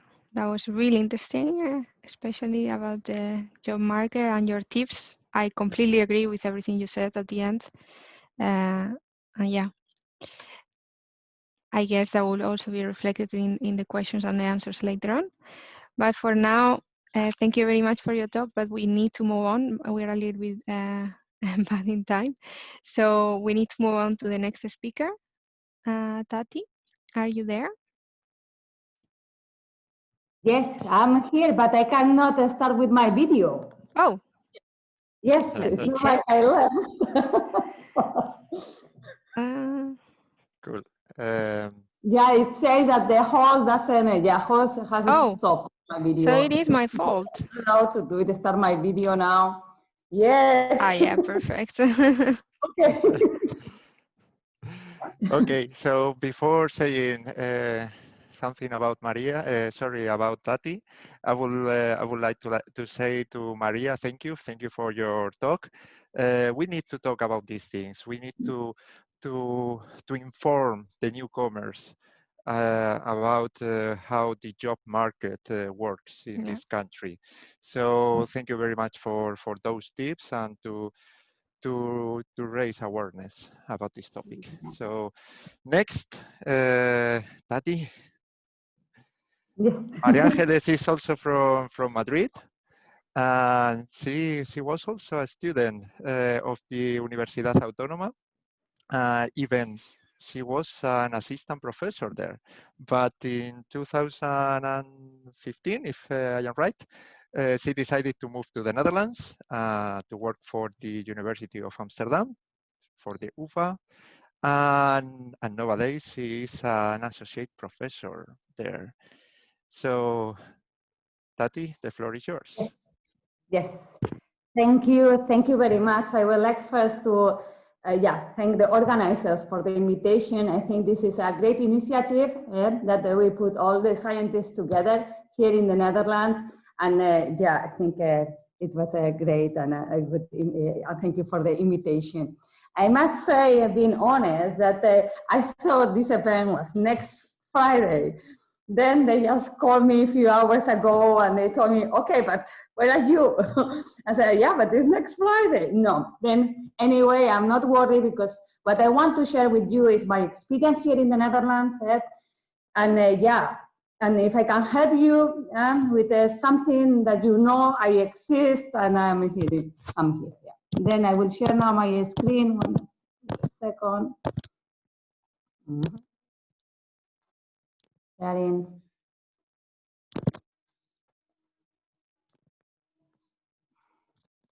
Can you see my screen? Yes.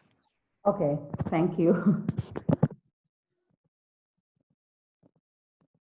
Okay, then yes, it has been mentioned, I'm working at the University of Amsterdam, I'm an associate professor, and I'm a synthetic organic chemist. Then the first thing when I got the invitation, and I found quite funny, is to see that also Daniel Blanco was also a speaker here, and because we study in the same place at the Universidad Autónoma de Madrid. And something that I want to share is that I have been always, I always want to be a scientist. Since I was a little kid, I didn't know what kind of scientist, that being honest, like, yeah, some days I was saying a chemist, and other times saying other things, but always being a scientist. And then I studied here at the Universidad Autónoma de Madrid. I studied organic chemistry in the Faculty of Science.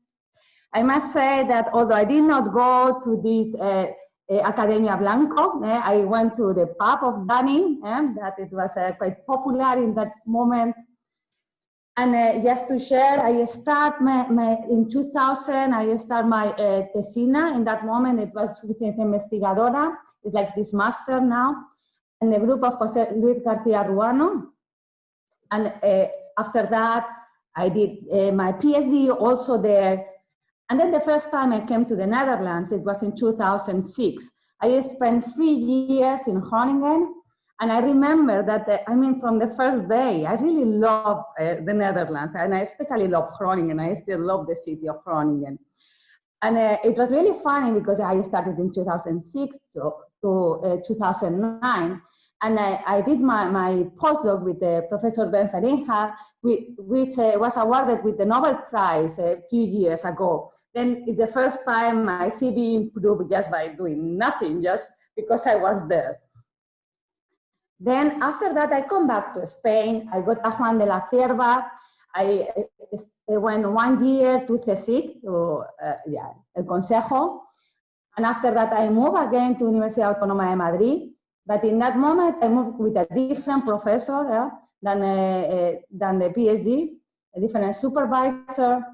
And during this period from 2009 to 2013, I was just in Madrid, but I didn't, I mean, like, I got this ayudante doctor position, that is kind of an assistant professor, but it was not clear if that position will be permanent afterwards. Also, it was not clear to me, I mean, it was not clear, no, it was clear that I couldn't be independent. I couldn't have my own independent research line. And that is always what I want to have, my own group, you know, and to be responsible of my group with the all terms. And then, I will tell you a little bit more now how I end up. But in 2015, finally, I got a position here at the University of Amsterdam as assistant professor. Then I want to tell you a little bit more what it happened in this period, because, this is like a general CV, but indeed, in 2013, I had the opportunity to move again to Groningen, because as assistant professor at the Universidad Autónoma de Madrid, you have the opportunity to do like for 1 year visit. And then I decide, okay, I want to go to the Netherlands. I want to try to have my own group. And then, I moved in 2013 to Groningen. And then something that I want to highlight is that during this period, that means Suficiencia Investigadora, tesis doctoral, estancia postdoctoral, and Juan de la Cierva, I have been always, I always got grants from Spain, from the reference like from the Ministry of Science or from Autónoma de Madrid. Also, I also got the postdoctoral grant from the Ministry of Science and also the Juan de la Cierva, which I found it really always a pity. You know, I always think, okay, during all my career, I got grants from Spain, and at the end, I end up in the Netherlands, which is okay, I'm happy here, but still I found it a pity, and I know this is happening quite often, and it's something that I hope in the government in the future, these things will change. But how I end up in the Netherlands, no? Well, it makes, give me the opportunity to stay here. The opportunity started in 2030. I think I already told you that I moved to Groningen. Still, I was assistant professor in Madrid. But then I decided, okay, I want to stay here. And then I applied for a BD. And that is something I think that if you want to stay in the Netherlands, I really advise you, you should look for NWO, this agency. And there are like 3 categories of grants, the BENI, the BD, and the BICI, depending on how many years after your PhD you are. And in that moment, I applied for the BD. This one was 800,000 euros, and I got it. And then in the moment that I got it, then everything was much more easy. And it's when I got, for example, the offer to start in my group at the University of Amsterdam. And I started as assistant professor on tenure track. It was quite hard. You need to fulfill many requirements. But yeah, I was not lucky. I was working really hard. And then I got different projects always from NWO, with, for example, with companies, with DSM, also an ECHO project from NWO. I was promoted in 2017 with as associate professor. And something that for me, I think it was kind of important that from the beginning of my career here in 2015 in the Netherlands, I was part of this cost action, an European cost action call that it was, CH activation, and as I will tell you later on. And I think this one is important because, as Maria already mentioned, to have a good networking is important, not only in the Netherlands, I think in all the countries in the worldwide. Then, just also mentioned here, related with networking, since 2015, and I think something important is like you get one of these grants. I think this is really important, but also that you get visibility. In the Netherlands, especially because maybe it's a small country, to have visibility is even more important than in other countries, which is important. It doesn't matter that you are in Spain, in France, whatever country, but in the Netherlands, I think it's even more important. And just to let you know that I've been involved in many, many commissions of trust. Like I was, I say here present, but 2 months ago I stopped it. The board member of the woman in the faculty at my university. I'm also part, as I mentioned, of this cost action in chaos. Also, I was in the backup prize in several committees here. Also, now I'm in part of the BD committee, even also working for the Spanish Ministry. I'm part of the Ramon y Cajal in the evaluation committee. And these things are important if you want to do an academic career. Then this is more or less the work that I'm doing in my group, and is related with the development of new sustainable procedures for the synthesis of value-added chemicals and materials. And I got this BD project with this, project or proposal. And the proposal is a little bit like, when you think about chemistry of, if I ask my mother or someone not related with chemistry, that doesn't do chemistry, the idea that they think about chemistry is this one, that is causing more harm than good. And this is because in the chemical industry, you form a lot of waste. Indeed, recently, like 2 months ago, I saw this movie, I really like it. It's called Dark Waters, and it's talking about this chemical that almost everybody has it in the world, more than, they say, more than 99% of the Americans. And and this is really, really dangerous. And almost everybody have it. This is coming from DuPont. And they knew it was bad, but still, they were still producing this chemical. But I mean, this chemical was not produced because they wanted. The problem was that, imagine if they want this molecule, which it was not this one, but it is just an example, you need to make this molecule, you need to make many, many steps to arrive here.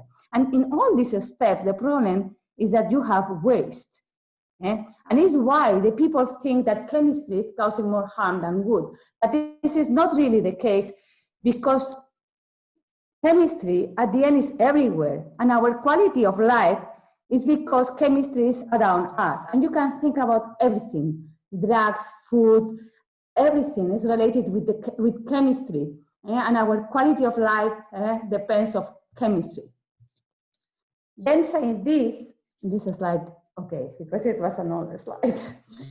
Then my idea is like, okay, I want to change that. And what I want is, instead of doing, for example, this chemical in just, imagine, in 10 steps, I want to do it in one step. In that way, you will reduce enormously the amount of waste.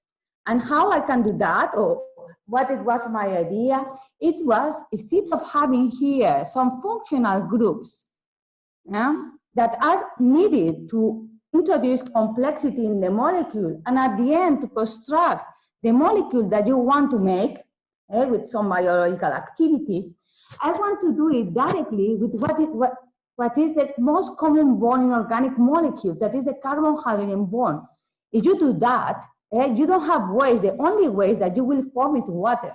Then you reduce the number of steps to make your target molecule, your desired molecule. You reduce the number of steps.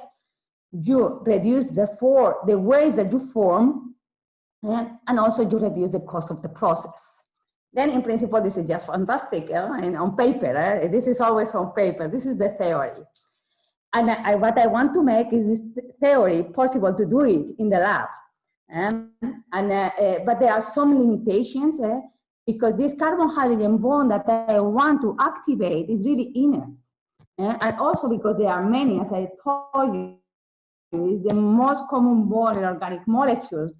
It is difficult to control that the new carbon-carbon bond will be formed here, and not here, and not here, and not here, for example.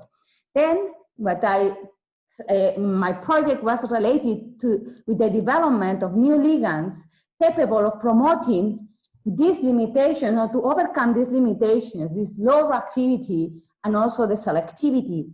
And indeed, although I must say the original project was slightly different, the thing that I wrote in the video, it was, I proposed to use similar ligands to these ones, but at the end, obviously, when you do research, you have here one idea, but at the end, this original idea doesn't work, but it works something similar. And I'm really happy that this one was the first ligand developed in the literature capable of promoting this type of transformation that we apply. I don't want to go further now with the chemistry. We apply to many molecules. Now we can also make total synthesis of natural products with biological active properties. And this is the first time some of these natural products can be made in the lab. Then overall, my goal is to make efficient transformations that you can make new chemicals in a much more efficient way, also more sustainable way, and then to do the application of the new methodologies that we develop in my lab or in our lab, and to do this application in collaboration with industry. This is the people that does the work in the lab. I think it is also really important. And I don't know, I'm here to answer any of the questions that you have.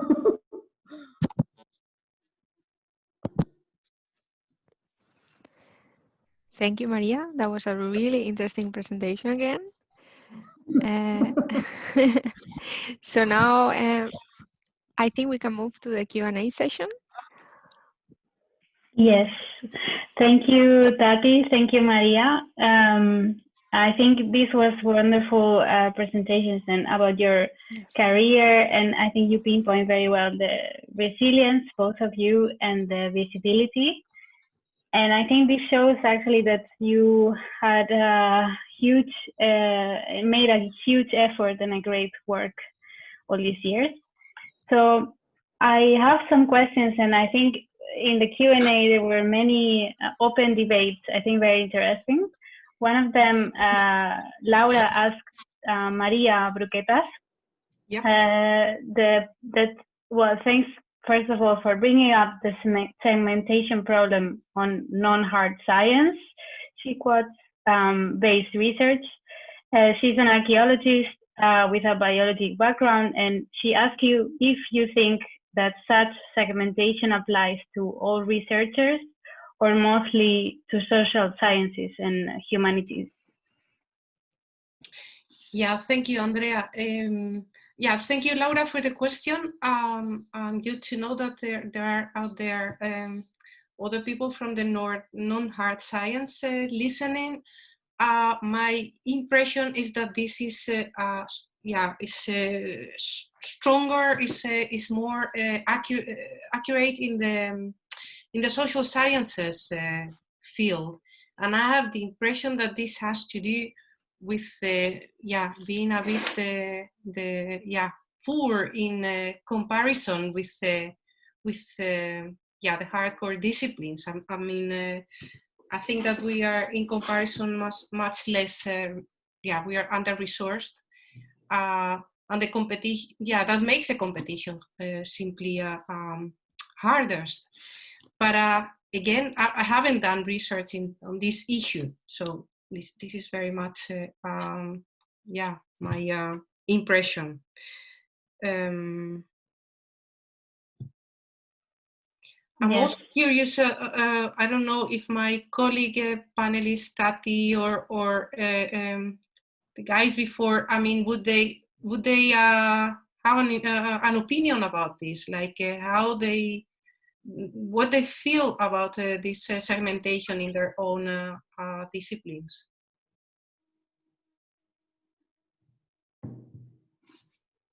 Well, in my case, for instance, I come from, I think, the very core of what's the so-called sciences. So I haven't witnessed this, but I can believe, of course, that you found these problems, and yeah. But I was very lucky. That's it. I haven't witnessed that side of it. But do you? I mean, Pablo, right? You don't have this kind of bottleneck, for instance, between people doing PhDs and wanting to continue with an academic career. I mean, you know, like between the three levels that I was talking, don't you feel that there are like bottlenecks? Or you think that actually if you start a PhD career, it's just something that goes smoothly and you find opportunities? Because, I mean, there is competition, but there is also like possibilities. Yeah, certainly there is a bottleneck. And that's also true in the hard sciences. And actually, technically, I am kind of outside academia. My career has been pretty strange in that sense. I finished my PhD, and instead of continuing to a postdoc, I proceeded to what is going to become a permanent position after the trial period. But technically, I am not doing an academic career. I am more a technician. Yeah. It's a peculiar way of being a technician, because what I do, my everyday life, looks very, very similar to what I did as a PhD. Actually, it looks to the part I like the most of being a PhD. So it's a bit of a typical situation. But of course, it's very difficult to get a permanent position in academia following the traditional path. And I think that's true for everyone and everywhere. I also noticed that there is, it seems apparently to be easier for Dutch people, but I'm not sure if that's really an effect of some kind of discrimination or just of the fact that they are a lot and they live here and they are less prone to go back to their own countries. I don't really know. It could be. It couldn't be. But I also noticed that usually usually locals tend to have better luck in this, but I'm not sure if that's a bias. I don't know. I think to have an academic career is really hard for everybody. Yeah?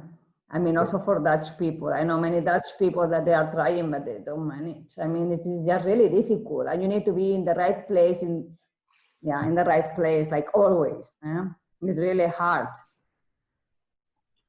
Yes, it's actually a very interesting topic. I think we will maybe propose to have a discussion beer online soon, so we can enjoy all these discussions all together.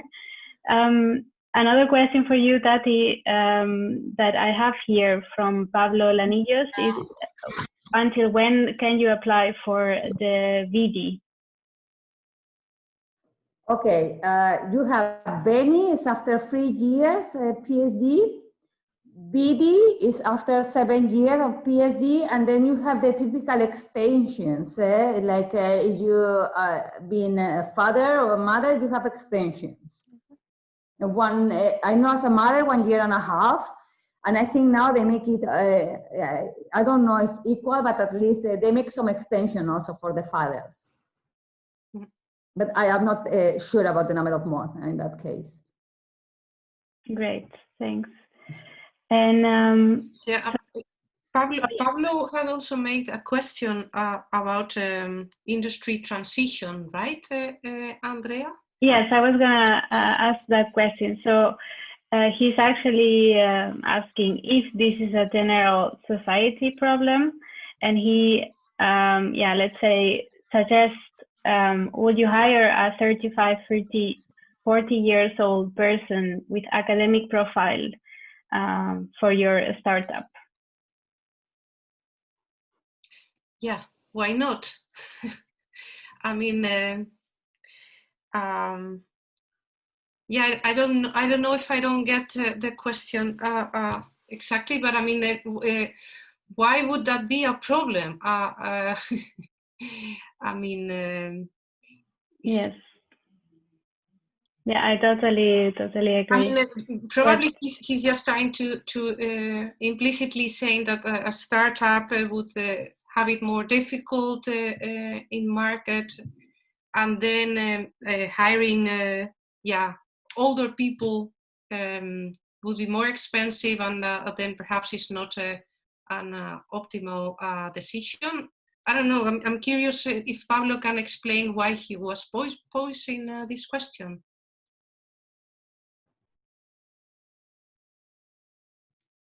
I guess it is because sometimes people find it difficult. So when you spend many years in academia, because you're trying to think in an academic way, sometimes it feels difficult or challenging to move to industry. And I must say, I say that by own experience. I recently moved to industry myself.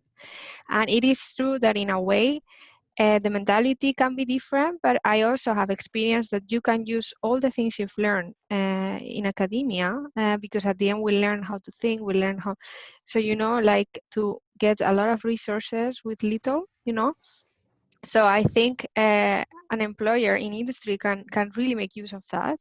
But I must say it's true, sometimes you need to make a little bit of a switch in mentality, but I don't think age is relevant for that. I think what is relevant is to be a person with clear ideas and really, you know, passionate about what you do. But I think Noelia also wants to say something about it. Because yes. Well, I want to answer to that question actually from my own experience. I'm in that age group. I'm 36 years old, and I have done just this year my jump outside academia because of the same reasons that Maria has shared. There is a bottleneck in science. There is a bottleneck in science here. There is a bottleneck in science in Spain, and there is a bottleneck in science everywhere because they are simply giving more PhD degrees than the academia can really soak up later for the academic market. So here is very common that people finish a PhD and jumps directly to industry, but there are other people who try to for a few years to apply for Benny and then for BD, and they get hung up in the middle, in this no man's land that is the postdoc time. And indeed, of course, depending on the fields, you have more or less opportunities. There are fields that have more opportunities in a startup because the job market is more able to give an exit to that than other fields. From my point of view as a biomedical scientist, it was much more difficult than for other people. Like, for instance, Pablo, that has a much more technical background. So for a person with a more technical background here in the Netherlands, it's super easy to enter in startups. There are always needs for software engineers and mathematicians. For a biomedical scientist, especially for me, that was not coming from oncology, that is the one that has more relevant outcome as a startup. It was more challenging, but in the end I made it. I'm working for a pharma company for 3 months, and I'm very happy about it, about doing that jump. The thing is that we are not used as Spanish researchers and Spanish employees to the way that people do it here. So as Maria was saying, it's very important that you go with a very proactive attitude that in Spain we never will dare to do. Picking the phone and calling your employee. So he sees your name in the pile of resumes and immediately remembers about you. These things are more challenging for us than for a Dutch person that is always used to promote themselves anytime. And it's very difficult to change the mentality for that. And I can only say that probably in the range of 35 to 40, there are a lot of people still that jumps into industry from academia. Probably later could be more difficult, of course. But this problem with age, when you want to change your career path, and this is not something that doesn't happen only in academia, is always there, because there is a tendency in industries to try to pick young people, the youngest the better, so they can really model you to what are their needs. So this is something that you are going to find mostly everywhere. But I would say that for people that come from academia, as education takes so long, it takes so long to get a PhD nowadays, that most people is finishing their PhD with 30, 31 years old. So in the end, 2 or 3 years of industry, of a postdoc experience is basically the minimum, and you suddenly are 35 years old and you have to jump to industry. So if someone else is in this situation, I just can tell you that there is a light at the end of the tunnel, and that really keep on trying. And if you have any doubts, any questions, or do you need any insights on that, you can always call us to the board of directors, and we will look for someone that can help you in your specific expertise, in your specific field of interest, to try to find someone that helps you with this. And that's all that I have to say. I completely agree. Yeah. Thank you, Noelia. Sorry, may I ask something, Miriam? Yes. Sure. Yeah. Yeah. What you were just mentioning now is your Buddy program that you have a. The Buddy program is intended for people that wants to that is just arrived to the Netherlands, and they are looking for how to do their paperwork and all the integration issues that comes with emigrating a new country. So it's for an arrival, but we are going to launch pretty soon a mentorship program for this. Okay. So sorry that I have to break the news, guys, from the board of directors, because this is something that is under development. But we are going to launch a mentorship program to help anyone that has any struggle in their careers, professional careers, either in academia or industry, or they want just to find solutions to their questions on how to proceed with their careers. Yes. Gracias. Thank you. Yeah, indeed, we find this really, really important. And just because of what Noelia was saying, I want to share this slide with all our social media. And please feel free to contact us anytime if you need anything, if you have questions for us. And so I think that if there are no more questions, I'd like to conclude this webinar. So just say that thank you very much to everyone. It has been a really, really nice session with really interesting presentations and also really interesting debate afterwards. And I am sure, as Andrea mentioned before, that we will make another session, maybe more informal, to just with a beer, with a drink, just talk about these things and then get to know each other, which I think is really important, especially during these times of weirdness. So yeah, so I just to remind you that we have an upcoming event. We have it here, the third, well, Encuentro de Mujeres Hispanohablantes en Europa. And I'm sure that, yeah, really interesting things and really interesting debates will come up from this as well.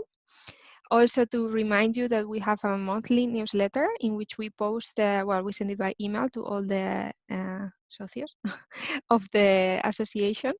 And there we also post interesting things, events that happen in the Netherlands, either related to science or not.